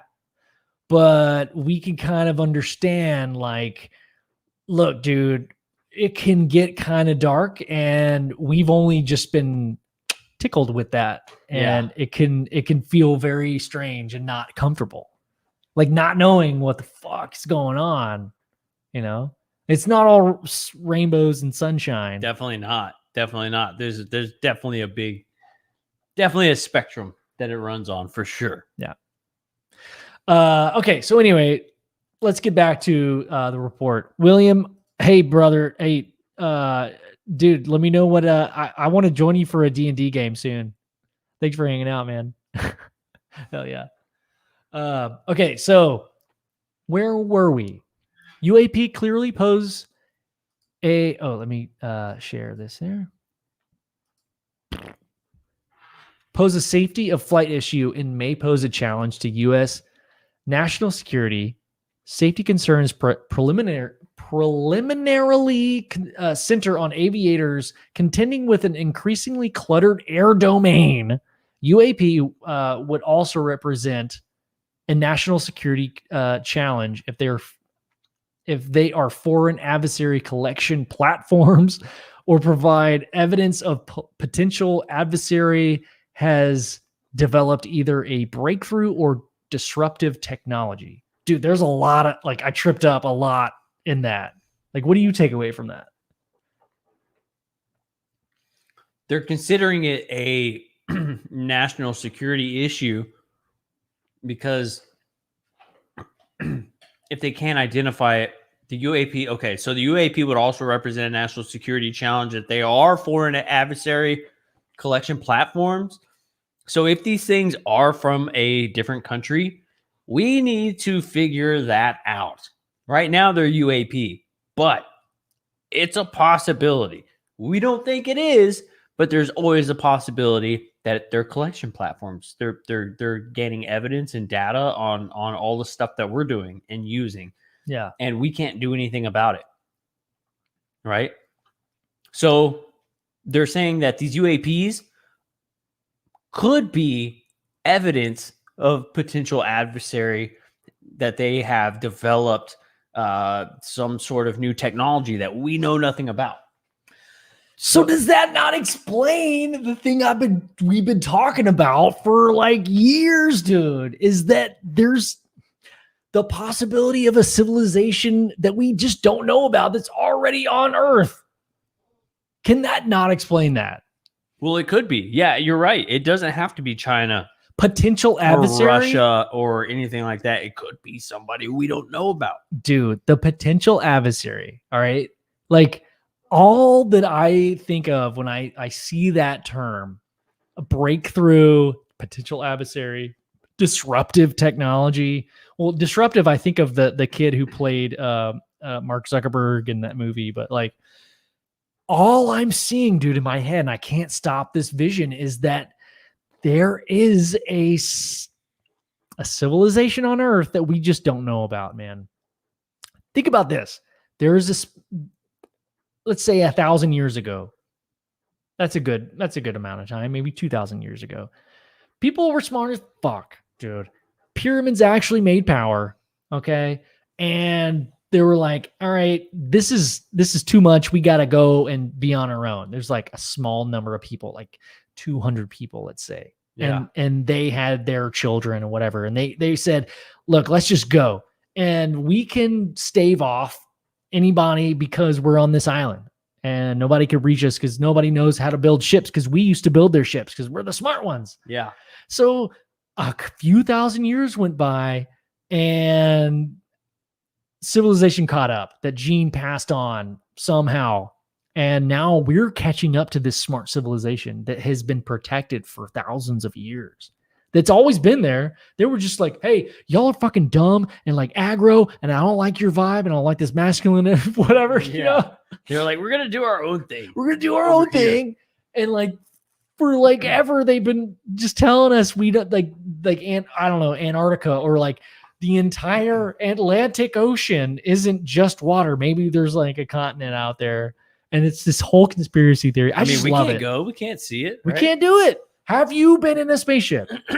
No. What can you do? Oh, you can go on Google Maps. Okay, well, what did Google Maps do? Oh, yeah, it was a satellite. Who controls a satellite? Well, a corporation that was controlled by the Rockefellers. Isn't there a European company that makes mini satellites that you can purchase? Like, it's just you can purchase like the setup, and they build these little mini satellites, and it's yours. I don't know, but Somebody that sounds cool. somebody sent that to us. What? I remember seeing that. I think it's a European company that will build you a tiny satellite. What? And launch it up in the sky for you. I want one. Yeah, because then you could actually like maybe fly over those areas and see what you can see. You There's probably could. restrictions on like what they're allowed to put on it. Though. Well, so yeah. if it's a tiny island, like you might not be able to see it. It would only. So let's think about this. So how much land would it take to have 3 million people, which is the population of Austin, Texas? I think. I don't fact me. Just fucking believe me. Just believe me. Don't fact check me. Just say that Austin is 3 million people. That's not right. I know that's not right. Just say that.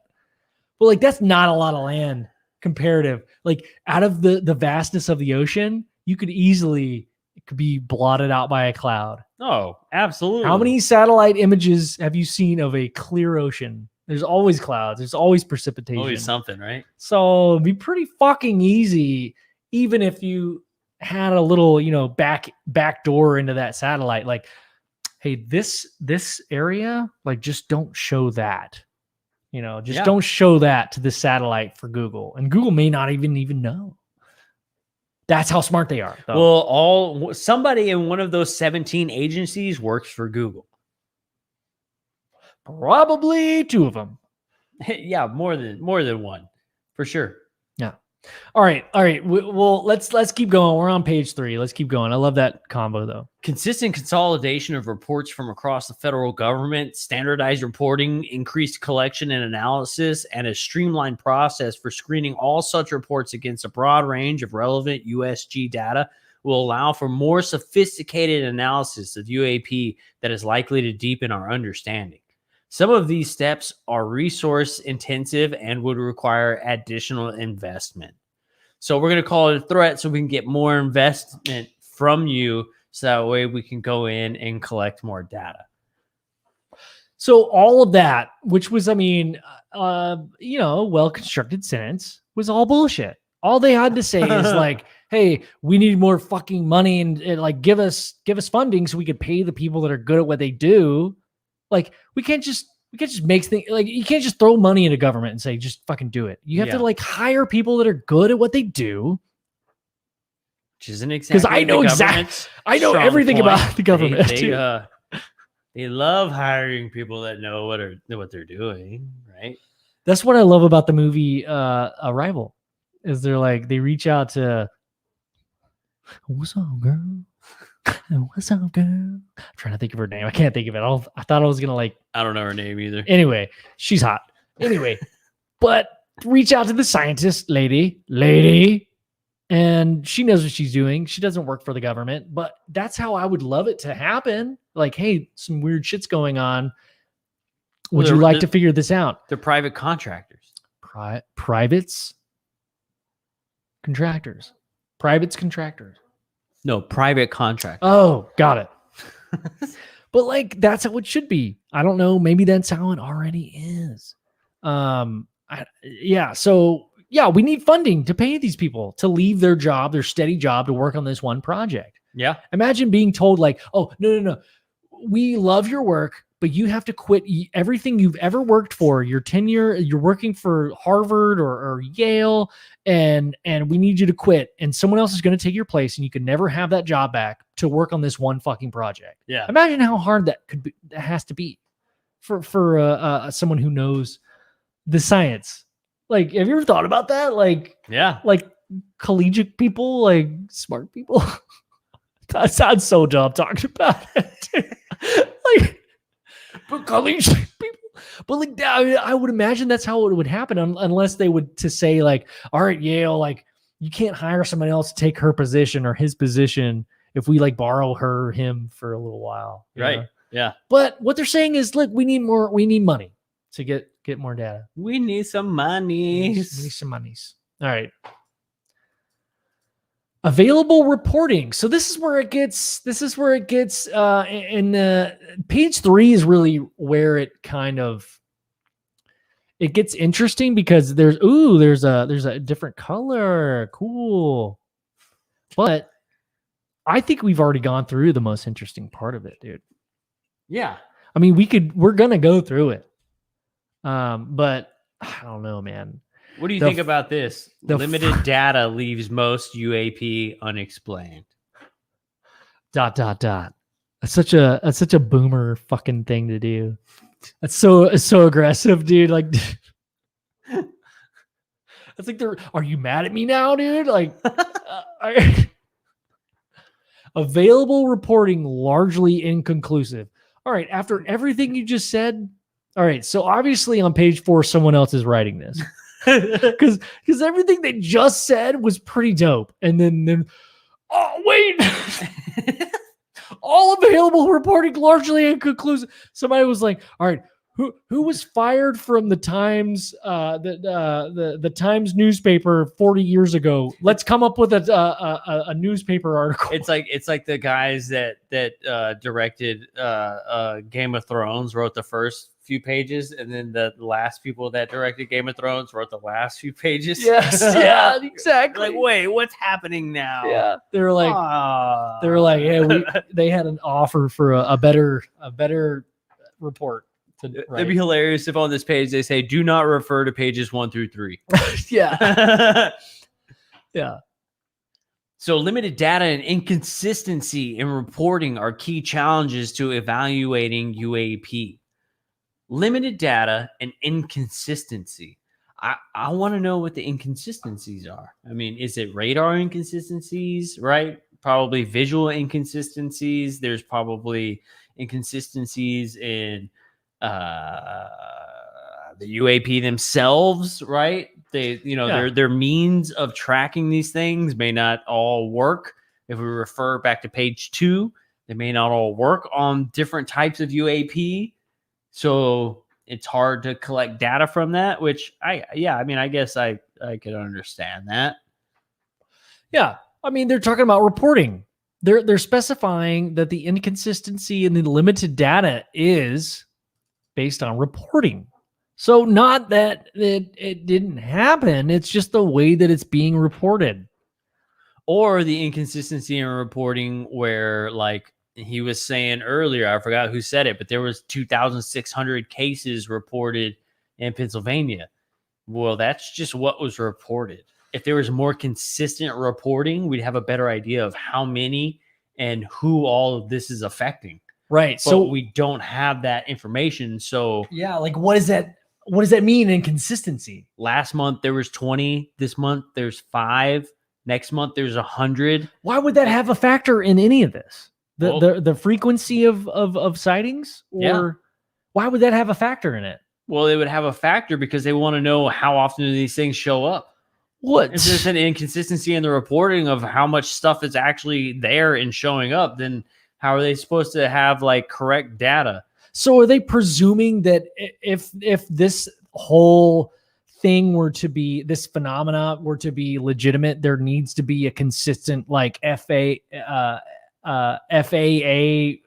timed blinking? Like, well, it's the government. Like they want to say it needs to be on a cadence. Like, I think the government wants to say every month there's roughly 3,000 sightings for this. Yeah, but they can't because it's so inconsistent while people report it.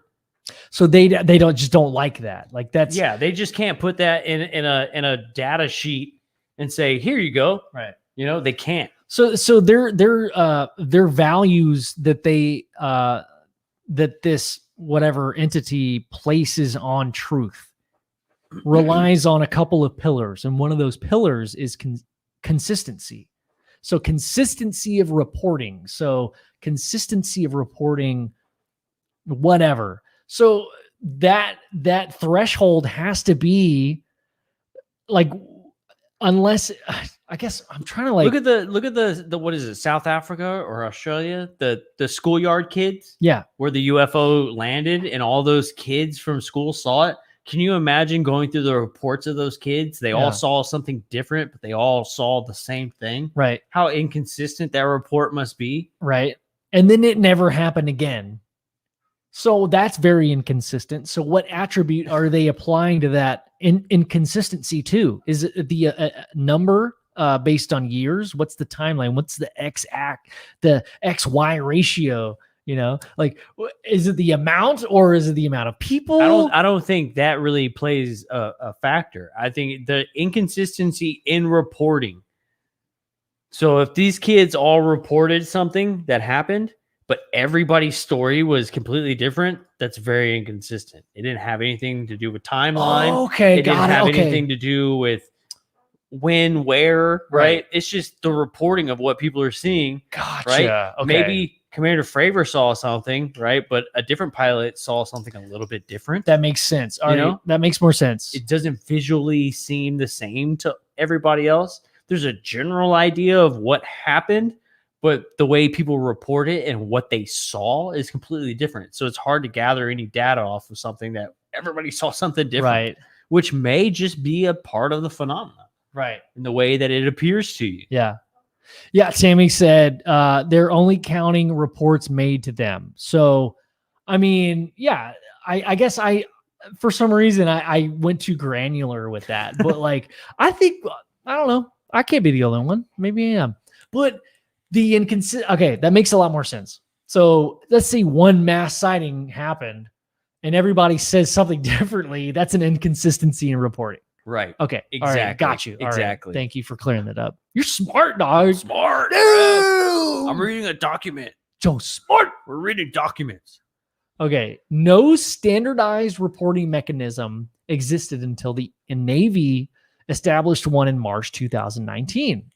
That's it. That's very strange to just make that statement. Okay.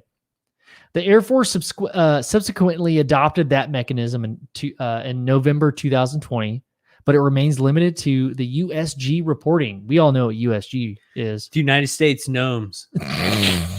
Yep. The UPTAP regularly heard anecdotally during its research about other observations that occurred, but which were never captured in formal or informal reporting by the observers. So people seeing it and not reporting it.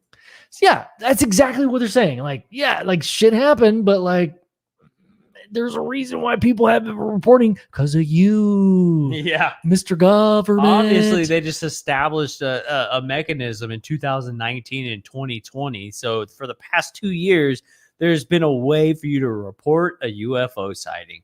Yeah. Out of all these years they've been looking at this shit, they finally established something that won't get people fired and their lives ruined. Yeah. Yeah. That's a mud stain on them for sure. Big poop. Big poop. Grandmaster said, I'm glad you guys are still alive. Still alive. Oh, I thought you said alive. I was like, wait, is there impending doom? So this like we can come on and smoke up. Hell yeah, dude. Light them up. Light them up. Light them up. If we smoke now, we'll never get through this report. Dude, we should smoke now, though. You want to? You want? We're halfway through. Why not, dude? Let's see. Here you go. Where are we at now? After carefully considering this information, the UAP task force focused on reports that involve UAP largely witnessed firsthand by military aviators that were collected from systems we consider to be reliable. These reports described incidents that occurred between 2004 and 2021, with the majority coming in the last 2 years as the new reporting mechanism became better known to the military aviation community. We were able to identify one reported UAP with high confidence. In that case, we identified the object as a large deflating balloon. The others remained unexplained.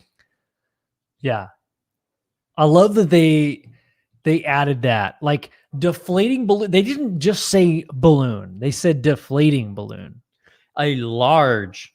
How A large? large condom. How large, large is deflating this balloon that? Jesus Christ. Okay, so we're getting to that moment where it's this is what I was looking for earlier. So out of the okay, wait. Should we skip over the deflating balloon part, or is everybody fine. get the Yeah, picture? we of all that? get the Everybody picture. gets that. All right, that's fucking dumb. Also, I think that's a trigger word here. Deflating balloon. Mhm. Like that's purposefully put in there. Because the people that know what that means. Like that's total bullshit, dude. Well, And they're not I hope that their intent is not to make us feel dumb. I think their intent is to like, come on, guys, you know what we're talking about. We're not telling you you're stupid. We know. if we look at it though, they're saying out of all these cases, we identified one that actually was a deflating balloon. Out of all the cases, there was one Yes. that we were able to identify. Exactly. That's like And it just so happened to be a deflating balloon. read between the lines. Like they're being funny. Like I think that's hilarious. 144 reports Out of- originated from the United States known sources. I think that's so funny. They're like, all right, guys, how can we sound professional and also like make it a little funny? Like, because I think that's hilarious. Out of all of the ones, the one we could say was the thing we could identify was not one large balloon. It was one large deflating balloon. I think that's funny. I think somebody knew what the fuck they were saying. And I don't know. So 80 of the reports out of the 144 involved observation with multiple sensors. Okay. Grandmaster said, how large for God? Just a regular Magnum, man. You'd be surprised how large they can get. You just put some water in them. Well, it better be a colored condom, because if it's just a clear one, you're not going to see it, no matter how big it is. Our technology is not made to perceive clear. So 80 reports involved in the observation had multiple sensors. Out of 144, there were 80 of them, which is kind of a small number, but also a big number if we're talking about 144. Okay, so 144 reports originated from USG sources. Of these, 80 reports involved observation with multiple sensors. So the other math, hold on, I could do it. I purposely avoided the math, and you walked right into the math. I know. Hold on, dude. Hold on. 144 minus 80. I'm not doing the math, so don't expect any help from me, dude. I want to see how many people like, oh my God. Okay, 20 plus 80 is 100. So 64. So,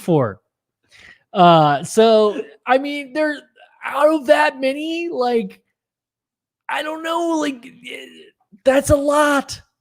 Observations, multiple sensors. That means that 60 of those did not have sensors. I mean, that's not that many. Like, Well, I guess it's reports. I was going to say, well, then how did they find out about the other 64? But eyewitness, right? Nintendo 64. Testimonies. Tammy's. Yes, Tammy, I love you. That's awesome. Yes. Whoops. Yeah. 20. She said 62 originally. Yeah. Yeah. 2 down, 3 to go. I love this chat. You guys are awesome. I love y'all. Y'all are great. Thanks for not making fun of us. Y'all are great. Yeah. So I don't know. Again, we talked about like, okay, wow, 144 reports. That's what they're stating their whole precipice, their whole thing on. It's not a lot, but I'm glad they did, because it makes it digestible for people who are not into this. If you were to like, this is another data point, you can easily 144 is a very easy number to remember to tell people. Like, people are interested now. People are asking us all the time, like, hey, did you see that shit about that ping? And we're like, actually, yeah, the government actually reported on 144 different sightings, and out of those 104, there was 80 reports involving observable multiple sensors. And now we sound smart. It's crazy to think that in 17 years, there's like 80 good ones. But they're also saying, well, within the past 2 years that have been reported, since we've allowed people to talk about it. Yeah. Well, we still don't know the criteria and that they allowed it to get into this report. It's just crazy that these guys are like, look, we're trying to figure out what's going on too. Okay. But like, that's really, exactly what they're saying. But really, they can really only claim the past 2 years trying to figure out what the hell is actually going on. Don't sit here and try and make it sound like we've been trying to figure this out for a long time. Yeah, okay, right? yeah. Especially from 2004 to 2021, 17 years. But out of those 17 years, we've only allowed people to talk about it for 2 of those. Right. You know? Yeah. And it's like, you're talking about all this inconsistent data and how we can't really tell what it is. And it's like, it's all your fault. Like, this is all your fault.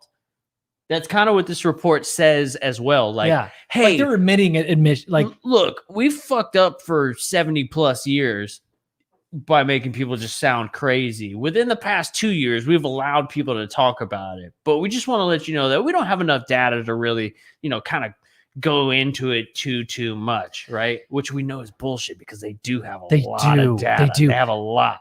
But I think this is just a soft way of breaking it to everybody on like, hey. Yeah. Well, I see it as so if you were given an ABC scenario in 2020 and someone were to say, Joe, you're into UFOs, right? Well, I know you don't know enough about this shit to like be, on fucking the news, same with me. Like we know enough to talk about it, but would you rather no information come out and not talk about the 70s or anything? Or would you rather a rebranding of the UAP? Let's just talk about the last 7 years to 8 years. I would take the 8 years over anything. I think that's what may be happening, is because a lot of people that are in power in Congress are picking up that slack of people that have been in power for so long, that have been covering up this bullshit thing that everybody knows is fucking fake. Everybody knows it's a cover up. Come on. Like, even the people that are like on the fence. No, dude, it's like everybody's lying. So let's just like maybe refresh and start again with UAP, right? Are they, but so also is this kind of like a slap in the face in the sense of like, hey, we think you're all so dumb that you probably won't ask questions about the previous 100 years. That's a pessimistic way to look at it, I think.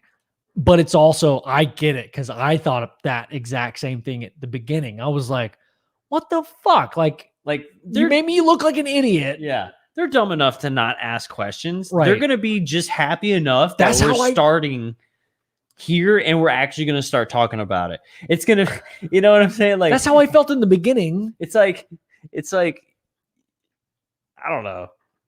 I mean, like Tammy, you've been into this shit for like ever. Like, Tammy, I mean, were you like frustrated at all with, I'm just asking you personally in the chat. Like, I know that you'd be like, hey, this is bullshit, the way that they're like kind of starting over. What was your experience? I'd like to, yeah, definitely. Because you and I are like, oh man, all of our friends thought we were crazy, and then we're vindicated. But it's a very quick turnaround. Very, you know what I mean? Like, very quick. But for people like Tammy who have been in this for a while, it's like, yeah, you motherfuckers are seeing vindication, like immediate gratification, whereas she's been like staying true to her beliefs for fucking ever. Yeah. And it's like, at this point, it's like, you can't just accept this new thing. It's like, no, I want you to admit that that UAPs and UFOs are the same fucking thing. We're just not talking about it. Yeah, definitely. I mean, the rebranding is cool and all, right? But are you gonna keep doing the same thing? You know, it's kind of like how what was it like they talk about like Roundup and like how it's like really bad for everything, and then they talk about like Monsanto and like the branding and shit of it, and it just like wasn't working, and it seemed like people were starting to shy away from it, but like now it's all owned by Bayer. It's the same shit, but it's just rebranded. The paint company? Bayer aspirin? Oh. Like no, you're thinking of Bayer. Oh. Bayer paint. Yeah. No, like Bayer. Like it's a rebranding. It's like taking on a new like face. And it's like, hey, forget about all that messed up shit we did back in the day and lied about. And then it comes out like that it all was true, right? And when now we're this. And we're owned by this. We don't even know it. And then they're talking under new management. Like talking shit about their own, like Monsanto used to say that nap time wasn't when you wanted to take a nap. And now us is Nap Corp. At Nap Corp, we believe you should take a nap anytime you would like. If you feel sleepy, take a nap. Yeah. I'm gonna take a fucking nap whenever I fucking want, man. Yeah. And you're still doing the exact same job. The difference is you just get to nap whenever you want to. You're like, you know what? We're gonna go with this because I can nap whenever I want to. Yes.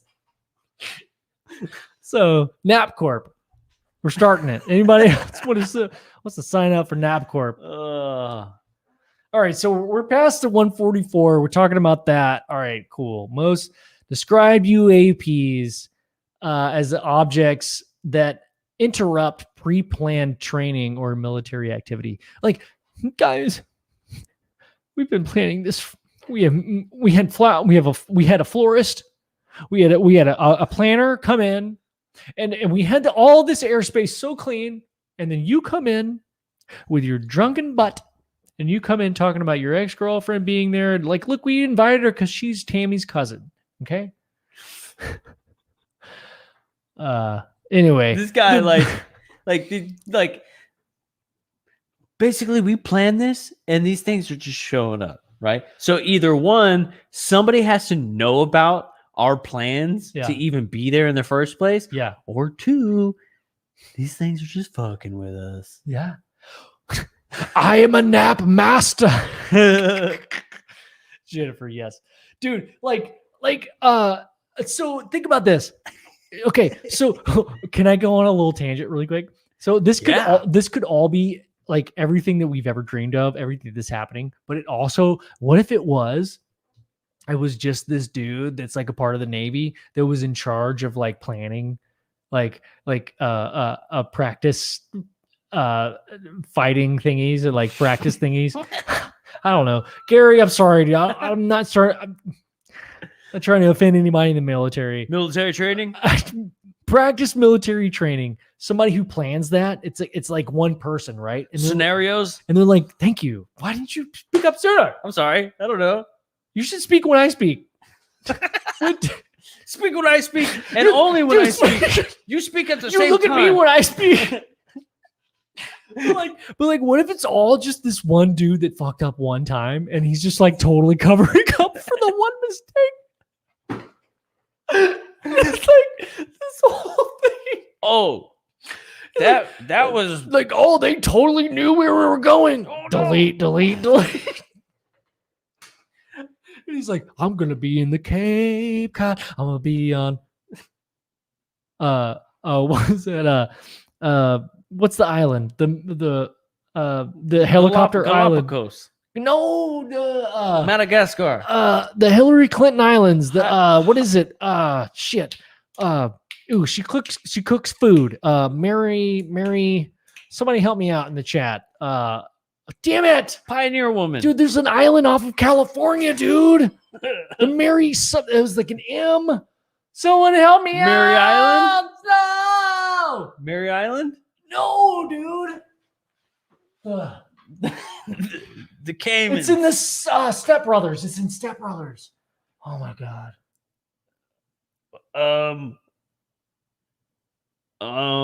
No, it's off of California. England. Ah, shit. All right. All right. I'm gonna. It's an island that all the UFOs have been happening forever. Martha Stewart. Thank you. Oh my god, that's who I was thinking about, but Martha that's not Stewart it. Island. Shit. No, it's not. Oh my god. I've never heard of Martha No, Stewart Island. You're totally right. That is exactly the person I was thinking about. Bonzi Van. What does that have to do with the name of the island? Oh my god, somebody help me out. I'm gonna go crazy. I'm freaking out. Catalina wine mixer. Was that your connection to Martha Stewart? God. Catalina wine mixer? Yeah. It was a woman's name.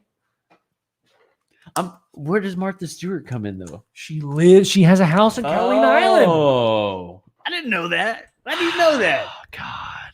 How did you know I that? feel like I way overdid that. How did you know that? She lives on Martha Stewart. She lives on Catalina Island. She has a place. Have you Anyway, been there? I'm sorry that You're so confident about that I weird really- ass fact. I just needed to know. You can't walk past that. Anyway, I'm not gonna let you forget so about it. all like there's someone living. It's someone living on Catalina Martha Stewart Island that fucked up the plans, and then now they're like trying to like cover their tracks. And they're like, "No, dude, I promise it was aliens. It wasn't me. I promise. I sent the email, and I thought it was like to Hillary's like for private thing, and like." They were like, "Yeah, we're gonna be out on Catalina Island on Thursday at 5:22." Shit, can we pretend like I didn't say that? I forgot I'm not supposed to tell you guys. Now it all makes sense. Yes.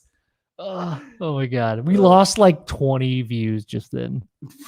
Oh my god, thanks for hanging out with us, you guys. Okay. All right, now Dude, that's Catalina salad dressing is the shit. What? It's so good. What is that? What is it made of? It's made out of Martha Stewart. Sounds salty. Hi y'all. I like the lady that talks like this, and she likes to use a lot of butter. She likes to put a little bit of butter in everything. Okay, so Joe's going to the bathroom. I'm gonna do a little bit of a. Oh, I thought you were going to the bathroom. I'm gonna do a little bit of Chad Smith. What's up, brother? What's up, brother? So I don't know. I feel like I derailed this entire thing with the Martha Stewart Island thing, but I want to get back on track because we were talking about some smart shit, dude. We sounded really smart for a little bit, and I feel like I ruined it. So let's go back to the smart stuff. We'll go back to the smart stuff. Yeah, let's go back to smart stuff. All right. Okay, so now we're at like the really like visual part of it. The pink box part. The pink box, Dude, this is the most important part. That's why they highlighted it. Yeah, dude. Let's see what it says. Should we before? No. Okay. All right. UAP collection challenges. Sociocultural stigmas and censors limitation. Why are you laughing? You've never heard me say sociocultural before, have you? You sound so smart. This is the smart part. I thought that's what we were doing, right? We're doing the smart part. Smart as fuck. Dude. All right. Sociocultural stigmas and censors limitations remain obstacles to collecting data on UAP.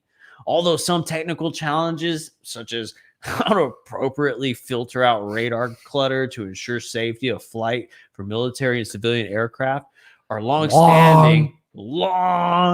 in the aviation community, while others are unique to the UAP problem set.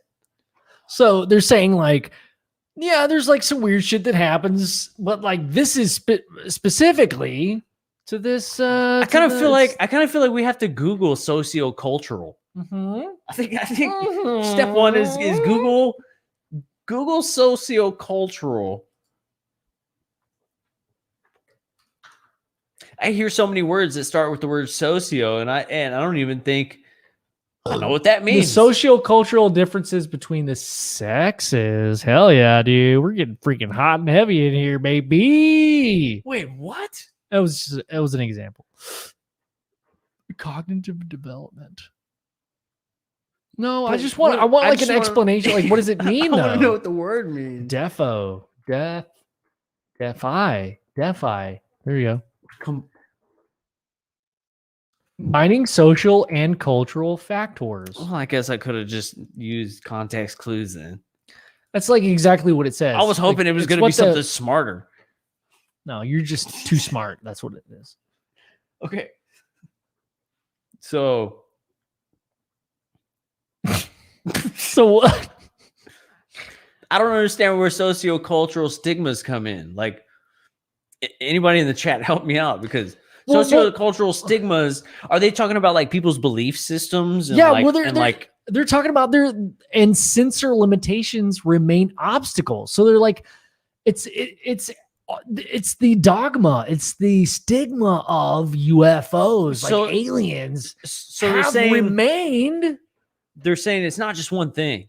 It's literally everything from people's beliefs to Yes. our equipment Boom, and it's everything in both. between. That's exactly what they say here. Sociocultural stigmas and censor limitation. So it's not just our consciousness, but it's also the hardware that we use. So that's why I love this, dude. They are literally saying that they're lumping those two into the same category, that they're the same level of importance. That's fucking dope. That's huge. Or is it, I'm just playing devil's advocate here, or is it just filler words? I don't know, Phil. Who's Phil? Sociocultural stigmas and censor limitations remain obstacles to collecting data on UAP. So, like, why would you put the two together? That's like saying, you know what? Clouds and Pop-Tarts remain obstacles We don't to know collecting who's data delicious on or UAP, not. right? You just like said two words. Exactly. Like, yeah, censors are probably limitations. Probably people's sociocultural whatever stigmas are limitations, yeah. but so are clouds. Yeah. Covering all bases so suspicious. Absolutely. Yeah, Jennifer. Like they are, but also I love that those two concepts are put in the same sentence. I think it's fucking cool, man. Also, it's got a great background. It's Look pink. at this. Look at this text background. It's got a back. That means it's important. It's pink. It's highlighted. Honestly, I don't see pink. I see beige, like a beige color. Like Yeah, a you're right. khaki, like a Christmas khaki. You're right. It is. It was like those pants that your parents only made you wear on like Christmas, like During when you go to church on Christmas. Christmas church, and funeral. Yeah. Those are the pants you wear. I had one pair of pants, dude. Although some technical challenges, such as how to appropriately filter out radar clutter to ensure safety of flight in military and civilian aircraft, are longstanding in the aviation community, while others are unique to the UAP problem set. Huh. Okay, so although some technical challenges, filter out radar clutter. All right, well, how much clutter are we dealing with? And why wouldn't those challenges, why would they be different than other challenges? I feel like you would be able to know. I mean, speaking to Gary Voorhees, who is he was in the military working on the USS Princeton. Right. He's a radar technician. He knows the difference between seagulls and what he saw. So filtering out radar clutter. So what's clutter? Like, is that like somebody Like salt baying in front of a sensor? Is it just to fuck with us? It's like, what if the aliens send out Salt Bay? They're like, hey, so we're gonna be fucking with these ships today. I'm gonna need you to go there. And he's like, How are you gonna do it? And then like a UFO shows up, and they're like, wait, we've got something. And Salt Bay shows up, and he sprinkles salt in front of their cameras. Is that Salt Bay? Or was that a Salt Bay? UFO? Hold on. Look, either it's UFOs, aliens, or Salt Bay. We don't know. They look exactly the same. And that's why the intelligence community is like, That's why it's so. look, they're so inconsistent in the reporting. It's so. Some people see Salt Bay. Some people see UFOs. Yeah, some people see Salt Bay. And the radar's all fuzzy. And everybody's hungry afterwards. That's the only consistent thing we can think of. You know, we're assuming that there's probably more than one type. Ooh, all right. Looks like this sounds smart as hell. That does sound smart. Mr. Gray, clutter is predetermined set of variables programmed to be screened out of the radar reporting. Okay, cool. Cool. Nice to know. Thanks, brother. It is okay. So a UAP isn't something that's predetermined. Yeah. Right. Wait, what? Or UAP is something that's not in the system. So what he's saying is that there are predetermined set of variables. Right. So like let's say speed or altitude, or that change in between speed and altitude. That is a device in which you know that it's a bird. It's the size. Okay, so like a bird can only change from the size stays the same, right? Like that's one attribute. Yeah. But two things that can change is the altitude and the speed. So it can change from altitude to like from 10 feet to 0 feet in the matter of a couple of seconds. But if something changed from altitude of 3,000 feet to 0 feet sea level, that's something to pay attention to. Yeah. But clutter is like this thing that's like, hey, don't pay attention to that. Maybe am I maybe on the right track with that? Like, hey, these are the known variables. This is rain. Yeah. This is a bunch of birds. This is a bunch of birds. It's a bunch of poo-poo. Somebody's pooping. These are UFOs. These are UFOs. And UFOs poop too. They do. That's what a lot of people don't know. They don't realize it. Is that UFOs maybe real live thingies. Mr. Gray says yeppers. Got it. Yeah. Dude, we're smart, dude. Was he talking to us though? He could be talking to somebody else. He could have. Yeah. Well, all right.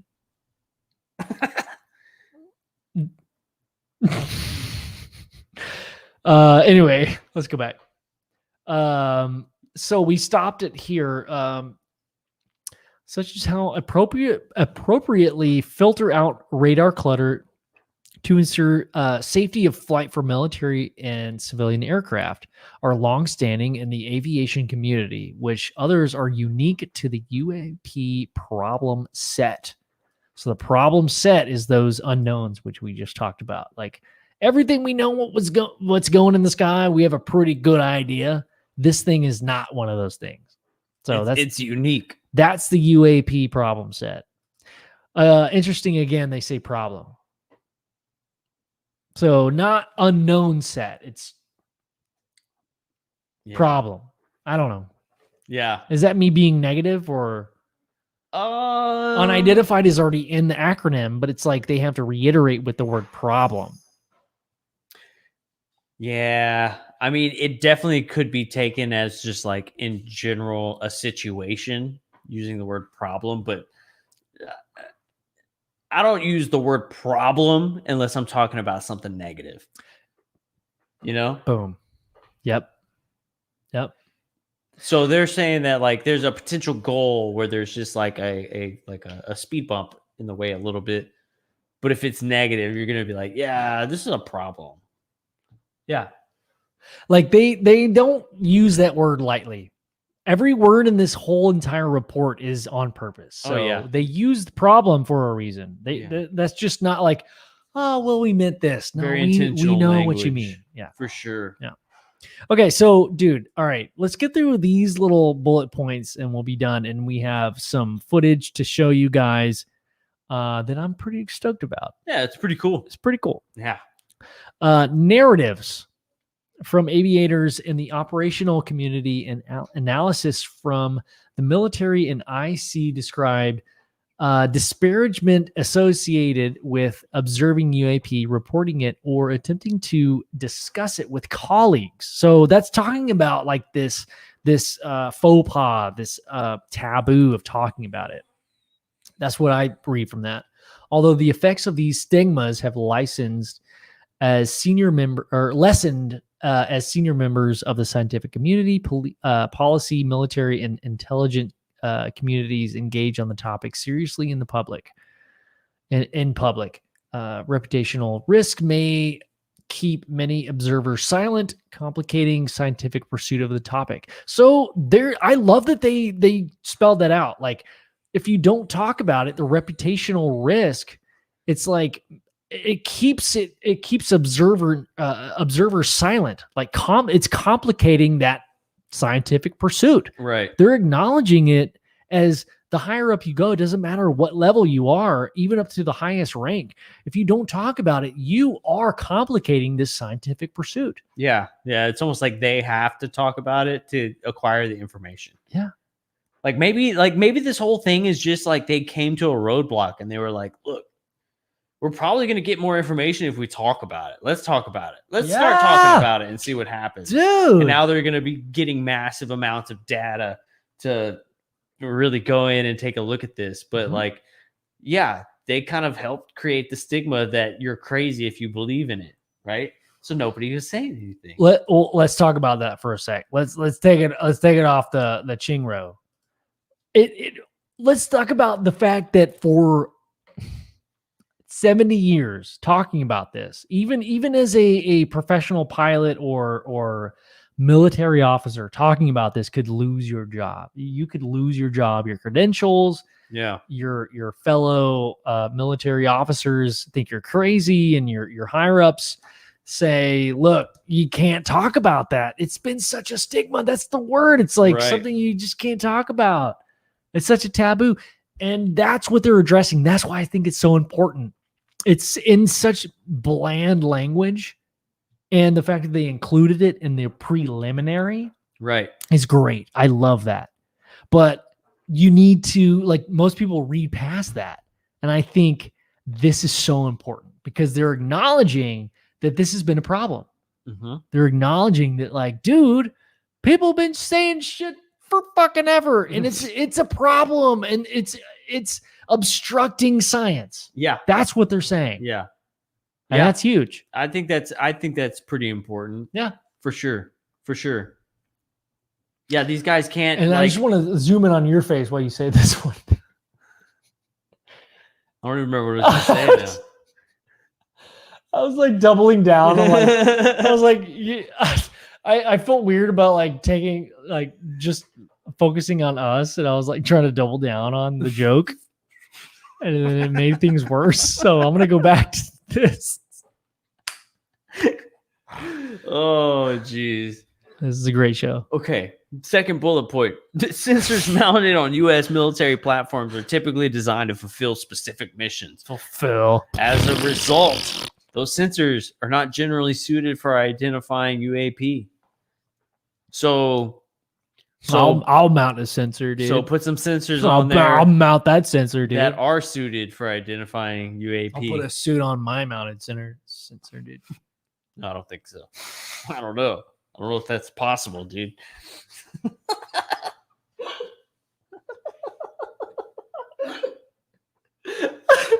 Okay. I don't know if you could physically do that. I don't think they make. I don't even know what words you said. I don't even know if there's a tailor in town that can make that happen. Hey, can you put this telescope camera on my chest? No, but like attach it to my flash. Okay, I just work with suits, man. I thought this is. Well, can you put it on my suit? That thing makes a special bag because yours has like a mini observatory on the back.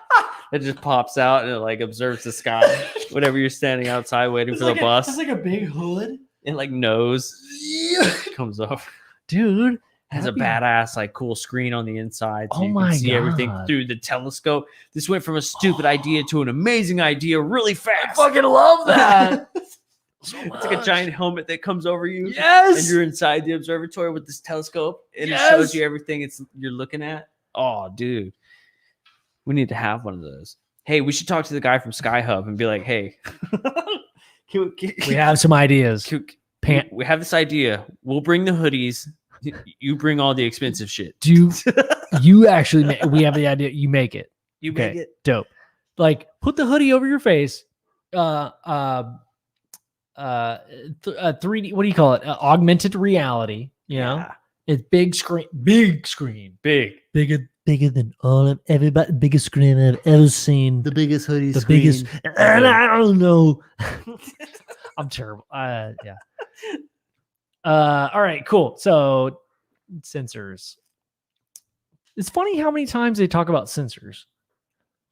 And notice that sensors is a word of evidence or proof. Like this is our, in a sense, the end all be all.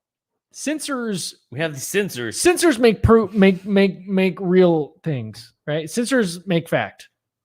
Yeah. How many sensors do you own, dude? And how many facts have you heard from sensors? I mean, People lie a lot. There's on census. Oh yeah, I don't do the census. Can But I like- say that? I don't know. Yeah, you could say that. I don't trust it. But like sensors, like this again, this is like the 14th million 1,000 Hundredth. time that sensor has been used as the end all be all. This is why we have made this decision, is because of this sensor. Can we just, I mean, is it dumb to like question that? Like you can have a sensor that can, detect your pulse. You can have a sensor that can detect light. But is anyone questioning how old that sensor is? How sensitive that is to sensing things? Like what goes into that? I think as long as the sensor works for its intended purpose, nobody questions the sensor or the age of the sensor. But if these sensors are having trouble doing what they're designed to do, then we have to question the sensors. Boom. That's it. I was kind of leading you into. I'm very glad you said what you just said. You're smart, dude. There's a sensor that There's a tells sensor. my- I was sensing that you were gonna. my refrigerator is like, hey, you're getting warm. You should probably get cold. Yeah. Honestly, I don't know how refrigerators get cold. I don't know. Refrigerant. Well, they sense that they need to refrigerate things, and then they refrigerate things. Yeah, like sensors. Yeah. Well, we all need sensors. Anyway, so read the third bullet point, because this will really drive that bit home. Oh, God.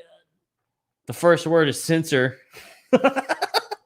Sensor vantage points, and the number of sensors currently observed. I mean, come on, dude. Like, if that's your baseline, like, this is getting ridiculous at this point. So we got these sensors, right? We got these like sensors. Like, let me tell you about the they're sensors, and then like sensors, and they're this going to stuff. save you a lot of, like, based on a 1 to 3% increase. All right, sorry, The only reason we know that is because of the sensors. because of the sensors. What the fuck? Or well, tell me more about these sensors, dude. Well, they sense things. Tell me more about these sensors. Sensor vantage points and the number of sensors currently observing an object play substantial roles in distinguishing UAP from known objects and determining whether a UAP demonstrates breakthrough aerospace capabilities. There's that word. Sorry, I got excited and I ended that like, And I also was snapped gonna at you. I'm finish. sorry I snapped at you, dude. but there was a period. I there. snapped. Also, you're supposed to pause it. I know, I was supposed to. You're smart. Hey, so what does that mean? Why did they change? Why did they change from what did they say earlier, from UAP to aerospace now? Or has it always been aerospace? No, it's been aerial. Aerial? Aerial in my belly button. Aerial. And now what are they saying? Where'd it go? Oh, shit. There it is. And distinguishing Aerospace. UAP from known objects and determining whether a UAP demonstrates breakthrough aerospace capabilities. All right. Well, why didn't they say aerial? Well, maybe the UAP task force is looking for unidentified aerial phenomena. And if they identify something that's aerospace phenomena, then that's when they're like, okay, we should take a look at this. Yeah. It's not just in the sky. It's the sensors, It's dude. aerospace. It's the sensors, dude. Again, dude, sensors. Everything is relying on these sensors. Well, read the next sentence. Has anybody asked? Okay, here's this next sentence. Optical sensors have the benefit of proving some insight into relative size, shape, and structure. Radio frequency sensors provide more accurate velocity and range information. I mean, they're selling the sensors. Yeah, but who's questioning the validity of these sensors? Huh? Who's making these sensors? It's like somebody saying, "Yeah, well, fact checkers told me that this was factually incorrect." Who owns that fact checker company? Oh, the the Soros fucking company, who also is owned by fucking Fauci, Company and Co. fucking masturbation company and co. George Soros Company and Co. Okay, so if the George Soros masturbation company and co. Also co-founded by Dr. Fauci, who also is also a part of the masturbation propulsion technology, owns that company, and they also fact check everything on the social medias. Don't you think they might filter out some sensory information? I don't know. Tammy's saying that they mean radar, telescopes, that kind of sensor. Yes. Yes. Yes, that sounds very smart. Tammy is smart. That's why we need you in here, Tammy. Tammy, All the right. smartest one in the whole world. So we take back all the negative stuff. No. I don't take back anything. I know. I don't take back anything. Tammy, what you're describing is like the what. And what I'm questioning is the how. Is like, so yes, you do have the sensor, but what apparatus decides what is what? There's always a computer program that takes the telemetry recorded from said sensor and decides what is. I mean, Google does this every day. I mean, they trick you. They're like I don't know if you know this, dude, but like every time you say, you ever done that like CAPTCHA thing where like, that's a street light, that's a street lamp. Oh, that's a bike, or that's a car. That's a car. What you're doing is voluntarily improving their AI technology because of your human, your awareness. You are improving their AI technology when you that CAPTCHA holy shit thing. Mm-hmm. Like, but click the 3 squares that have that have a hat in it. Have a hat in it, and you're like, well, this has like part of a hat in it. And you go ahead and just like click it because you're like kind of nervous about it. You just go ahead and do it anyway. You're like, oh, take it. You're like, man, it's gonna make. We need that data. We need that data. Yeah. So what I'm saying is Tammy, you're not wrong. I believe that the sensors are the technology, that the telescopes, the sensors, all that stuff. But what's transmuting that data into a usable form of information that we're being told? Like, what's that middleman? You know, those 17 agencies. Those 17 agencies, man. The PIP, the PIP, the DIK, the dick, the BOOB, the boob, the TIT, the tit, and there's so many more that I can say. The TOE, the toe, the armpit, the nip, the NIP, the nip. That's short from nipple, and everybody knows that. And that's all government agencies that not a lot of people know about. Those are new ones. They started in 2019, and they are currently active. Yeah. Ever since the new reporting. Very active. Yeah. All right. So we're on page 4, you guys. You've made it this far. Uh-oh. But what's next? Oh. Oh. That's like a dry, like. But wait. Oh no! Sorry. But wait. Yeah. There's more. Where you going? Oh, you're leaving. All right. Well, since he left, man, hey, y'all go check out UFOGaragePC.com. Wait a second. No, it's actually UFOGaragePodcast.com now. Go check it out. It's pretty sweet. We got some new threads on there. I wore my new shirt. I know sometimes it's like, like when you're in a band, like you don't wear your own shirt like on stage. It's kind of frowned upon. But this is kind of a cool one. Figured I'd wear it today. It's a sample shirt. Came out pretty good. I like it. Go check it out. Also, go check out our friends over at Redeemer Small Batch. They're pretty sweet. If you can't, if you can't relax, sometimes you can't sleep. Sometimes, it's just been a hard day. Some delicious CBD to fill your evening is quite nice. Sometimes you just don't feel like getting all blasted and not being able to pay attention. Maybe you're kind of a newbie still. And you just need something mellow. Check it out. Redeemer Small Batch. The best in town. Ben, hurry up. I'm running out of things to say. Oh man, this has been pretty fun, man. I love doing the live thing. I like getting to check you guys out in the chats and having y'all hang out. Let's see. Check it out. Let's see here. I'm gonna scroll through the chat. Dude, Dave James, they invert physics, particularly time and space. That's why they look like they do 90-degree turns. No sonic boom. Why Travis Walton spent a few hours with them and arrived 8 days later. Yeah, dude, I think there's something to that. I think there's definitely something to that. Just kind of messing with time, being able to move all that mess around, dude. Yeah, I agree. I think there's something to that, but I mean, who knows? We need more sensors. That's what we need. We need more sensors to figure that kind of stuff out. Welcome back, Ben. Hey, Joe. It's me. Oh, It's Greg, me. he's naked and he can't get up. Oh, hell yeah. This is up, dude. We'll be right over, but you better not put clothes on. Yeah, dude. You better not. You better stay You naked. better not, dude. We're coming to get you, Greg. Chad Smith. What, Chad? What's up, dude? Hell yeah.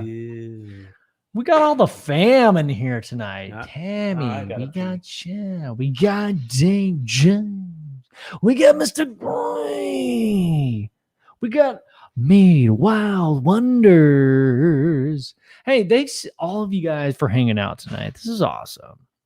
There's a lot of shows out there that talk about the UFO and alien stuff, and we're just like we have fun with it, and I hope you're having fun with it. We're not like, okay, this is a serious subject for sure.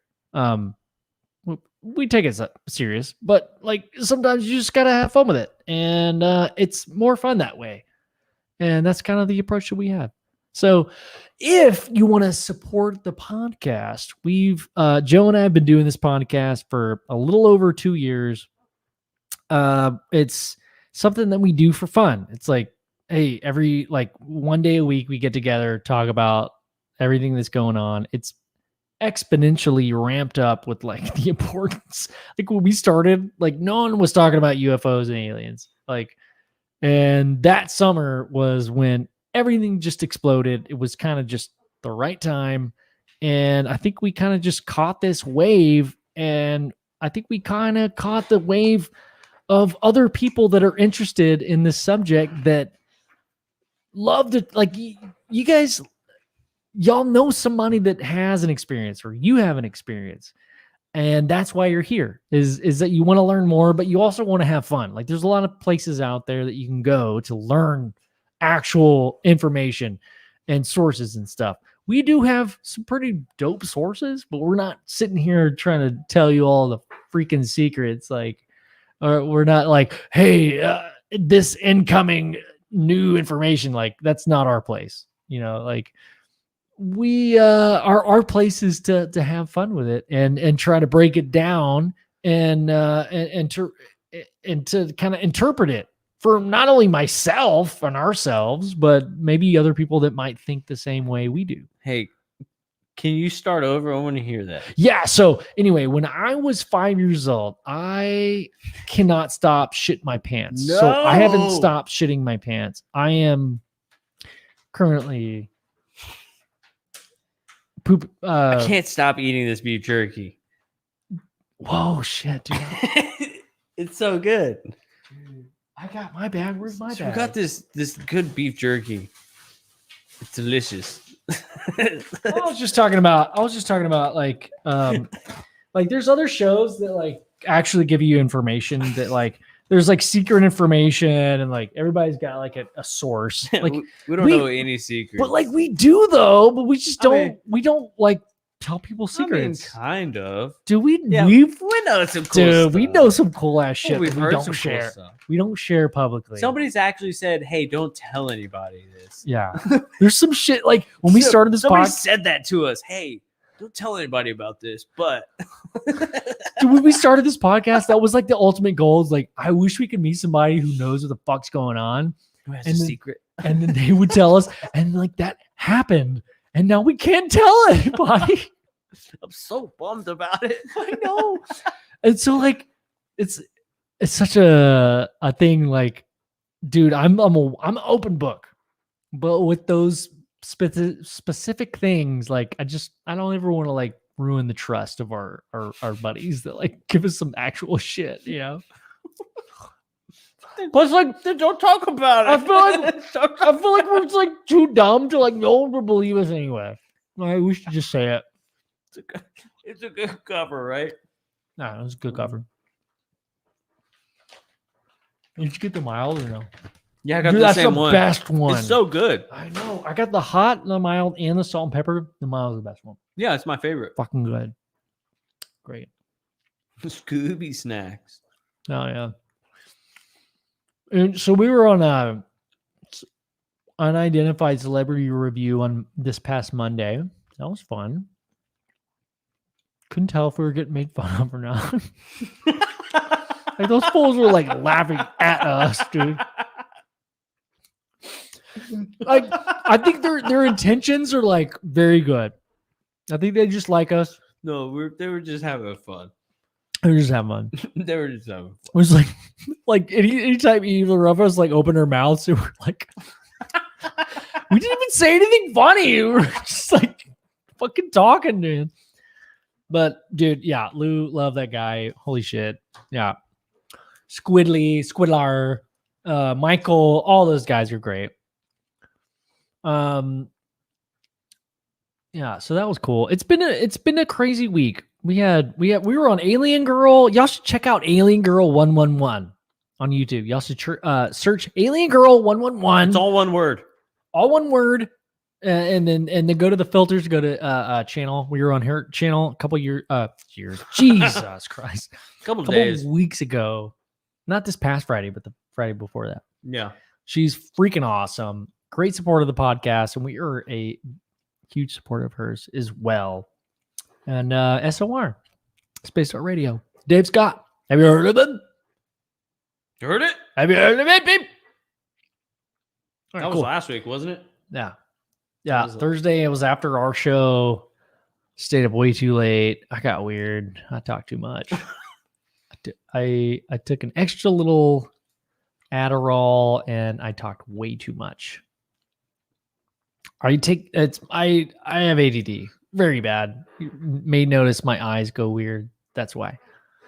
Anyway, but is the next part. But some potential patterns do emerge. Uh-oh. So, although there was wide variability in the reports and the data set is currently too limited to allow for detailed trend or pattern analysis, there was some clustering of UAP observations regarding shape, size, and girthiness of propulsion.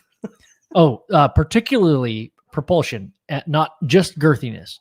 Girthiness, length, as hard. And sorry, I'm gonna start over. And particularly propulsion. UAP sightings also tended to cluster around U.S. training and testing grounds, but we assess that this may result from a collection bias as a result of focused attention greater numbers of latest generation sensors, again, that's that word, operation in those areas, unit expectations and guidance to report anomalies. Lots of like run-on sentences, man. It's like I'm pretty bad at reading, but that's very hard to read. I like how they admit they're like, all these UAPs seem to cluster around U.S. training and testing grounds. Yeah. But then they're like, this is probably biased because Right. we have all the radars. So what do you think that maybe what they're saying is the reason they're clustering is because of the radar? No, I think they're saying, I think that's a sneaky way of saying, hey, yeah, we see them, but guess what? They happen everywhere. Chad says, man, I need to invest in some sensors. Yeah, dude. Dude, yes. It's the only way you can see UFOs. Yeah. No, I think they're saying that, hey, this is happening everywhere. The only reason we're seeing them is because we have the technology to be able to see them. Boom. In a very roundabout way. That's Bro, what they're saying. You're smart, dude. You're smart as fuck. Okay, yeah, I totally agree. Okay, and the hand grab of UAP appear to demonstrate advanced technology. A handful of UAP appear to demonstrate advanced tech. Dude, this is like the most important part, and it's like 6 sentences long. In 18 incidents described in 21 reports, observers reported unusual UAP movement patterns or flight characteristics. Yes. Some New UAP, paragraph. Yep. Some UAP appear to remain stationary in winds aloft, move against the wind, move abruptly, or move at considerable speed without discernible means of propulsion. In a small number of cases, military aircraft systems process radio frequency energy associated with UAP sightings. Mm-hmm. So that's pretty interesting. So, I mean, that's not. Oh, well, let's finish it real quick. The UAPTF holds a small amount of data that appear to show UAP demonstrating acceleration or degree of signature management. Additional, what the fuck does that mean? I almost feel like we just stop and just let's go back. Okay. All right. Let's go back to the first two things. In 18 incidents described in 21 reports. So out of the 21, there's 18 reported unusual UAP movement patterns or flight characteristics. So say you looked up in the sky, you saw 21 weird looking shit. Like you and I have seen weird shit in the sky. Yeah. And I think we're both at a point where like very open to the fact that somebody could present us with the data to say what you saw, Joe and Ben, that one night on Cathedral Rock in Sedona, California, 2020. Arizona. Did I say that? You said California. California. But you always say California. I did. Sedona, California. Doesn't exist. But what you saw, Ben and Joe, was a satellite because of these reasons. But this is saying out of all of those similar stories, there's out of those 21, there's 18. Boom. 18 out of 21? Dude, 18 out of 21? Do you think those numbers are any significance? Yeah, I mean, 18, you're a legal adult, and 21, you get to drink beer. Fuck yeah, dude. Party hard, dude. The government knows that we want to party. And that's why. I like how this went from 144 down to like 18 significant. Okay. Oh, dude. Yeah. Okay. Good point. Yeah. So now we're talking about demonstrating advanced technology. So before, what were they talking about? And then 144. If not advanced technology, what were they talking about? I think they were talking about just recognizing something anomalous. Okay. 144 provided by the United States gnomes. The USG. Hell yeah. So out of the 144 United States gnomes, 18 were reported unusual movement patterns or flight characteristics. Okay, still pretty high number for me. At least it's not 0. Because they're admitting that their movement patterns or flight characteristics are unusual. So unusual means that it's not something that we've fucking seen before. The people that are in the sky every day for their job say, oh, I can't do that, dude. Can't do it. And those weird things where wind aloft, move against the wind, maneuver abruptly. I like the way you say aloft, dude. Aloft. Damn, dog. So you're supposed to say it. That's what's up. So some UAP appear to remain stationary in winds aloft. Also, the frequency, dude. What do you think about that part? Military aircraft systems processed radio frequency (RF) energy associated with the UAP sightings. I actually posted on Twitter about that. Out of everything in this thing, I thought that was the most important thing to pay attention to. What do you take away from that? So military aircraft systems processed radio frequency energy associated. So they're not saying that it was the craft that was emitting RF, which is radio frequency, but they processed that information. What does that tell you?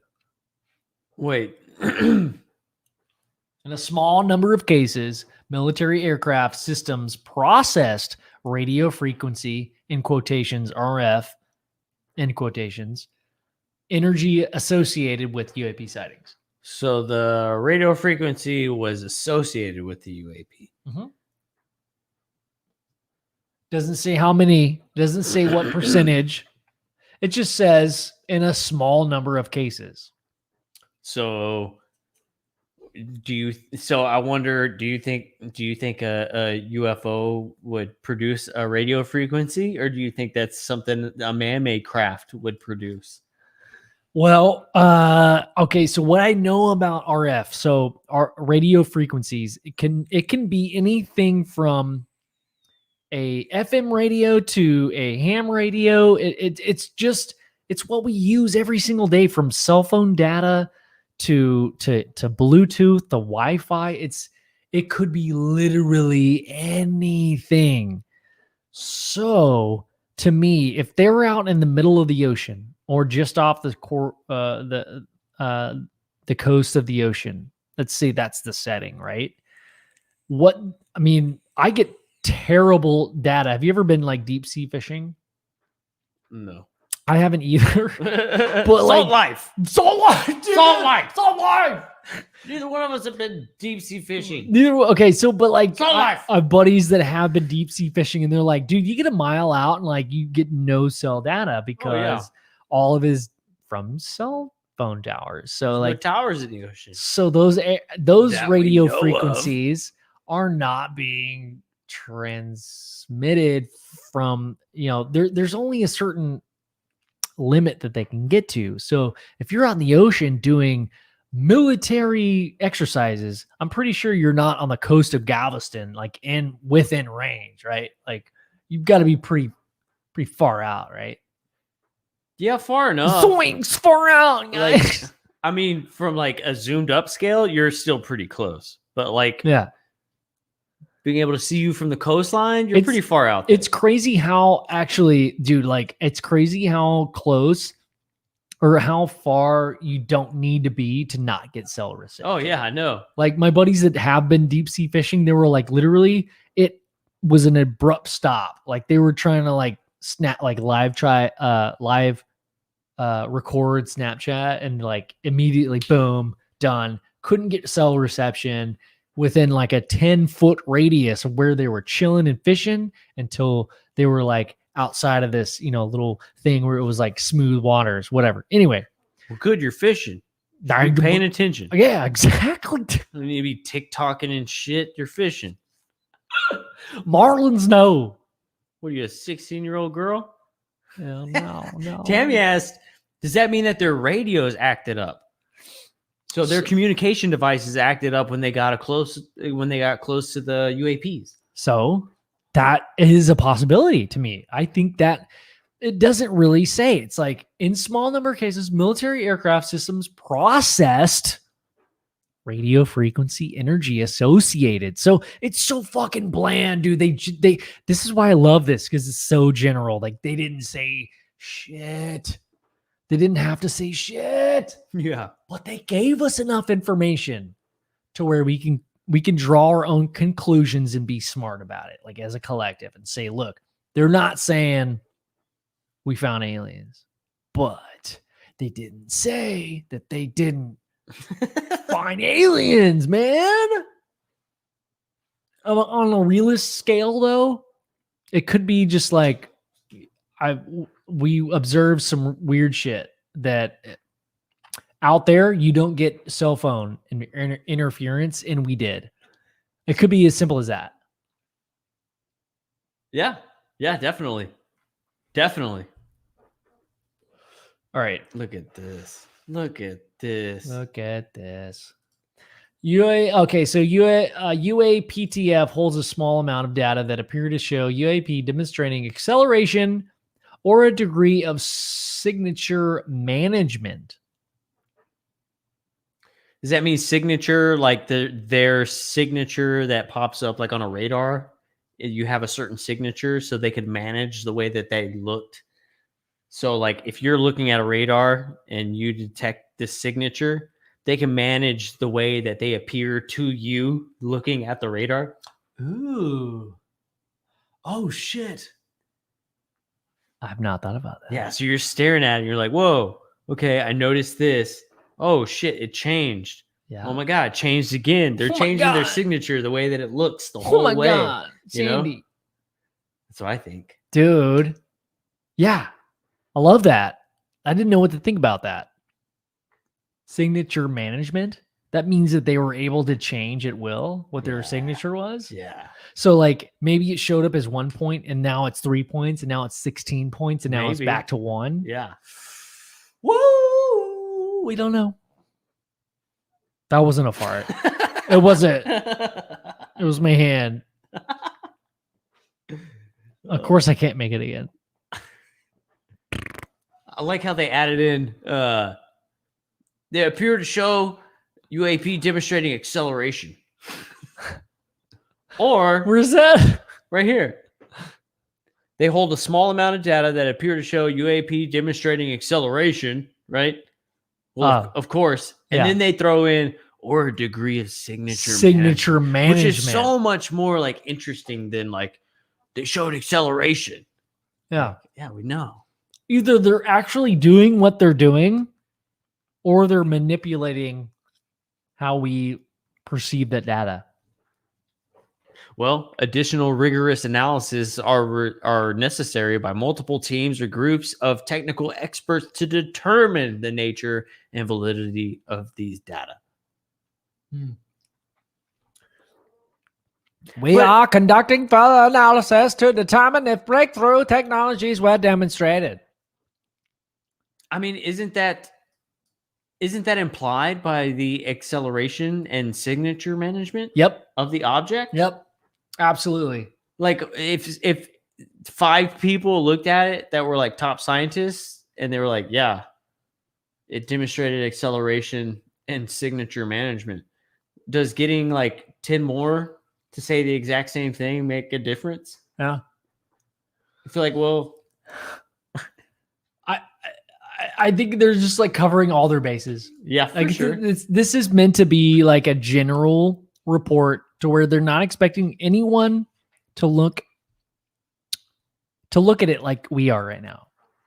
To look at it in depth. Like you could easily, as you and I talked about, like we both skimmed through this shit. Yeah. And it was easy to understand. And like as we're going through it line by line, I'm learning and like talking to you guys in the chat. And you guys asking questions, like I'm learning way more than I would have by myself. Hell yeah. Lynn, What's up, Lynn? Lynn Wallington. Lynn Wallington. You know how it goes. You know how it is. You know how it We all know the song. You know- You've heard it. You've heard it. You've heard it. Oh God. But yeah, like no one was like expecting us to like kind of like anybody to really look at it. But when you do, it's pretty dope. And again, I stand by this fact. I think this was fucking dope. I think this report was awesome. And it's like you have to read between the lines. But that's the thing, though. No one wants to take that time to do that. Well, that and people are saying, well, do we have the luxury to read between the lines? Do we have the luxury to come up with our own conclusion?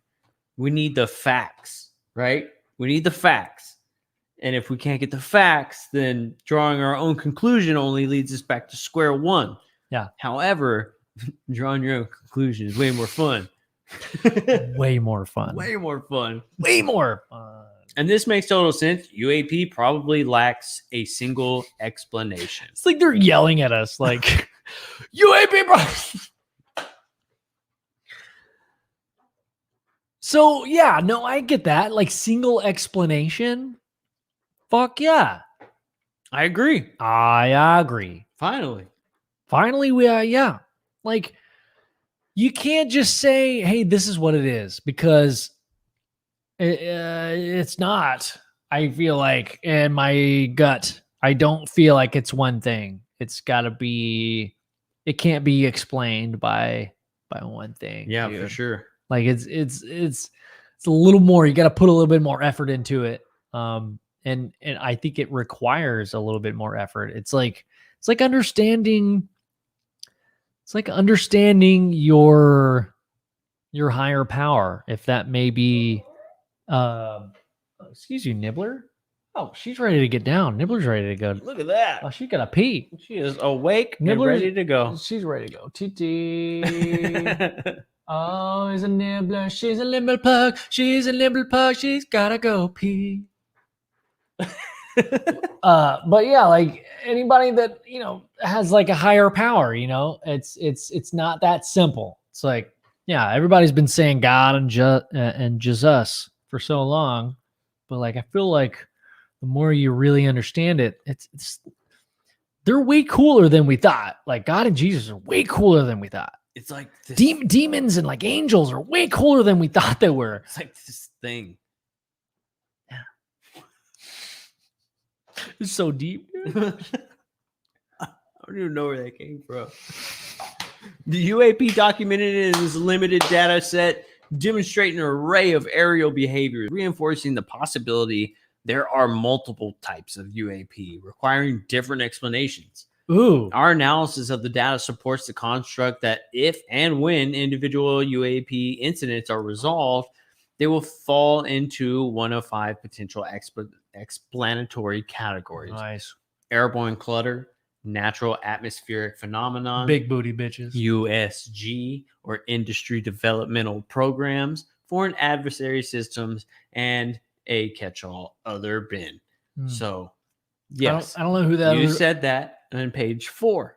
You're repeating, but they added the important part. With the exception of one instance where we determine with high confidence,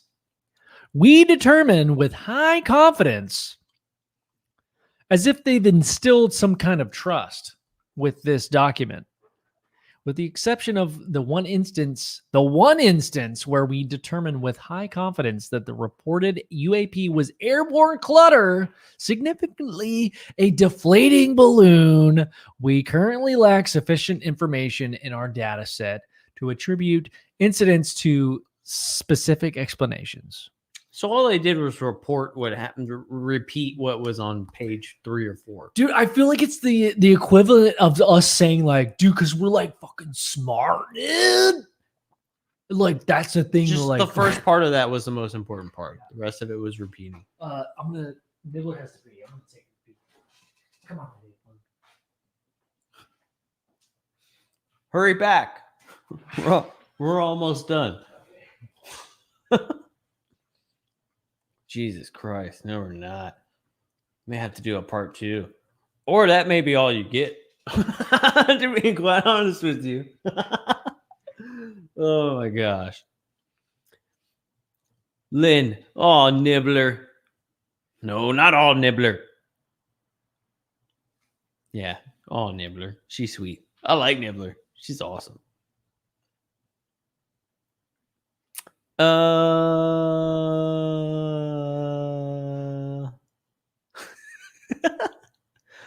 my gosh. Dude, Lynn, me and Ben will totally sing you guys a theme song. It'll be the greatest theme song of all time. Let's see. Dark matter is a byproduct of wasted consciousness. Made wild wonders, dude. Just kind of blew my mind with that. Dark matter is a byproduct of wasted consciousness. Or is it a product of untapped consciousness? That's kind of wild to think about. You hear this, dude? I don't know, but I heard a little bit. Dark matter is a byproduct of wasted consciousness. Ooh. But then I countered that and said, or is it a product of untapped consciousness? Dude. I don't know. Love that. Lynn wants us to sing her and Caitlin a theme song. Love that. Caitlin. Lynn and Caitlin, the two best buds. They're better friends than anyone knows. And Ben and Joe, we're two best friends. And Lynn and Caitlin, we're best friends till the end. And we're drinking wine on a Saturday night. And I chose a weird rhythm pattern that I can't keep up while I'm singing with my mouth. I'm singing with my heart. Then Ben and Joe and Lynn and Caden talking shit about spirits and aliens. Yes, we are, and we're killing it, baby. Let's go out now with baby. All right, that was dope as shit. I finally caught it at the end. Yeah, you did it. You got it. Hell yeah. All right. AK Willie says, I just asked my brother about sensors and he confirmed they're everywhere.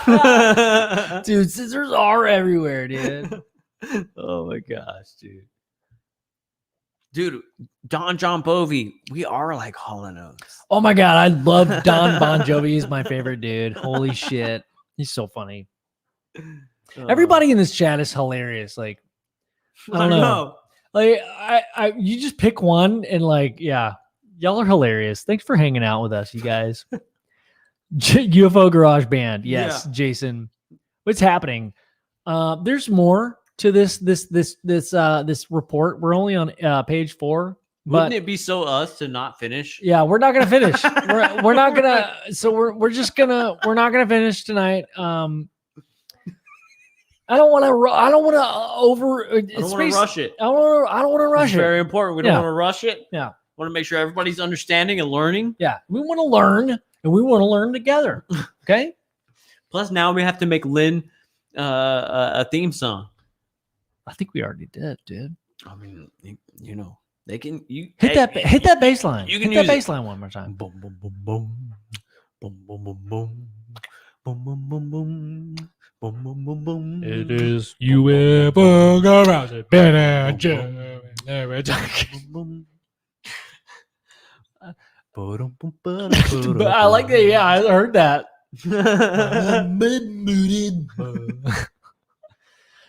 All right. Well, let's save it for the next episode. I think we got pretty far. I think we got pretty far. No one else is kind of going through the report.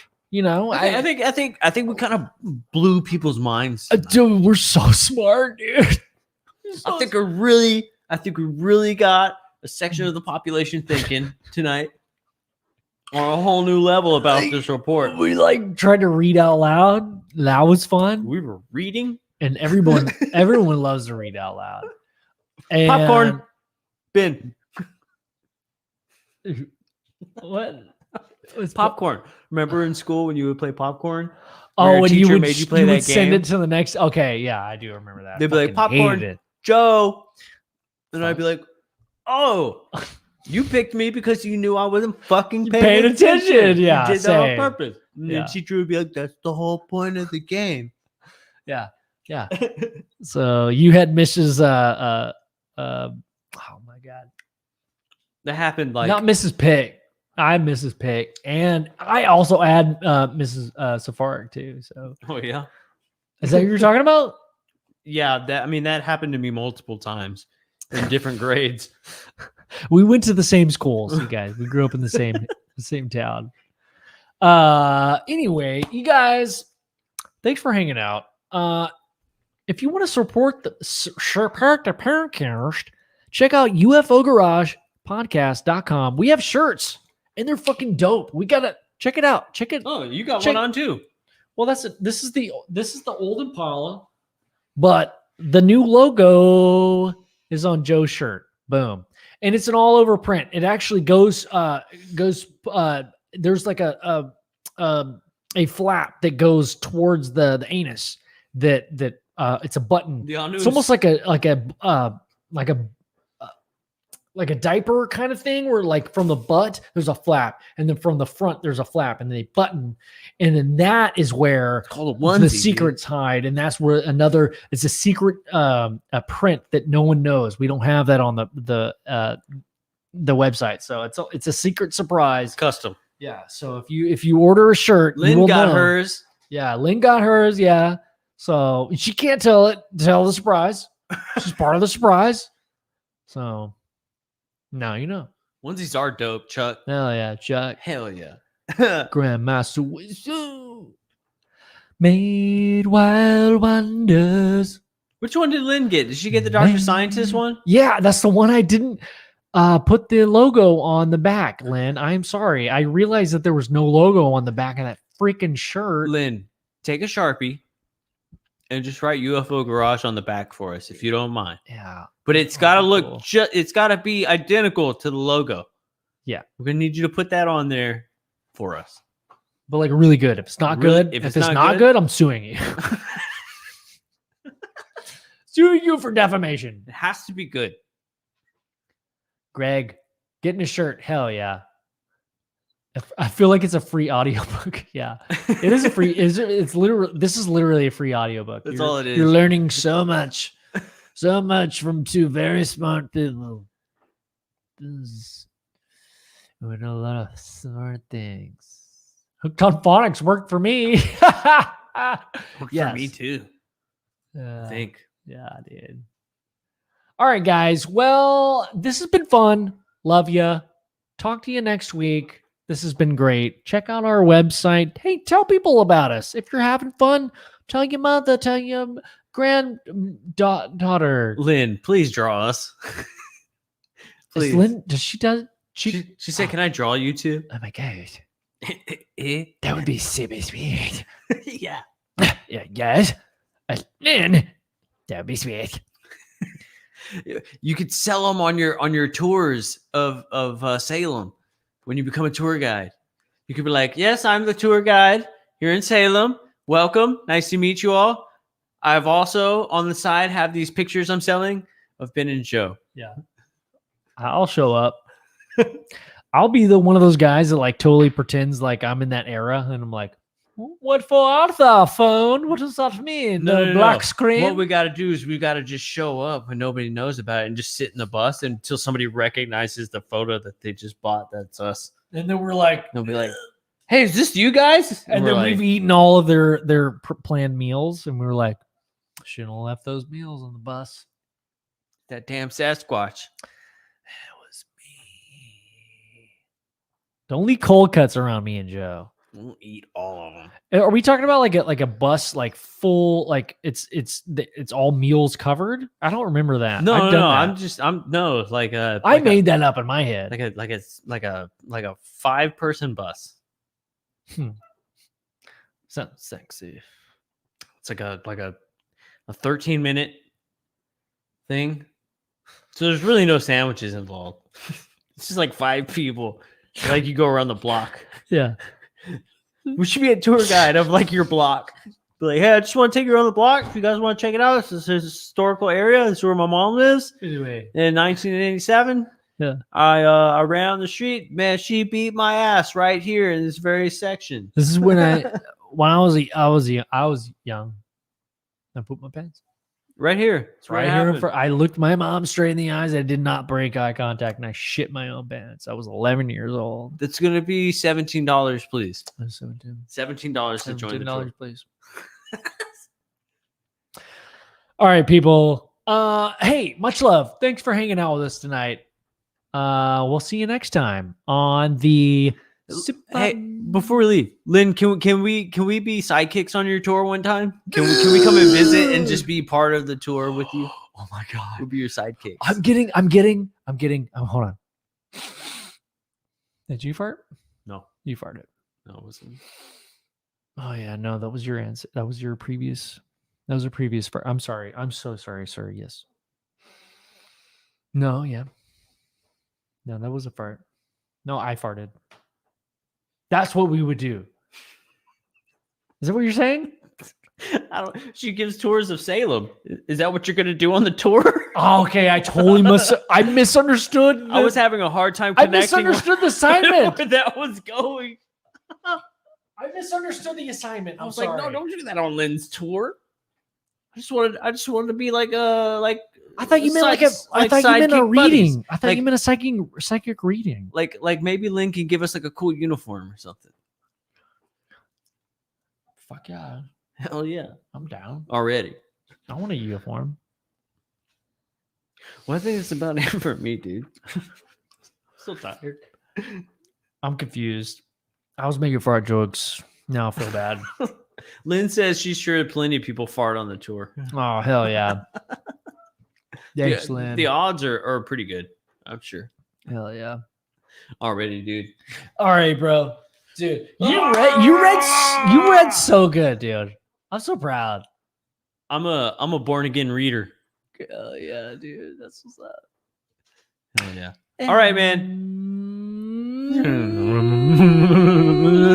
This has been another episode of UFO Garage. Talk to you next time.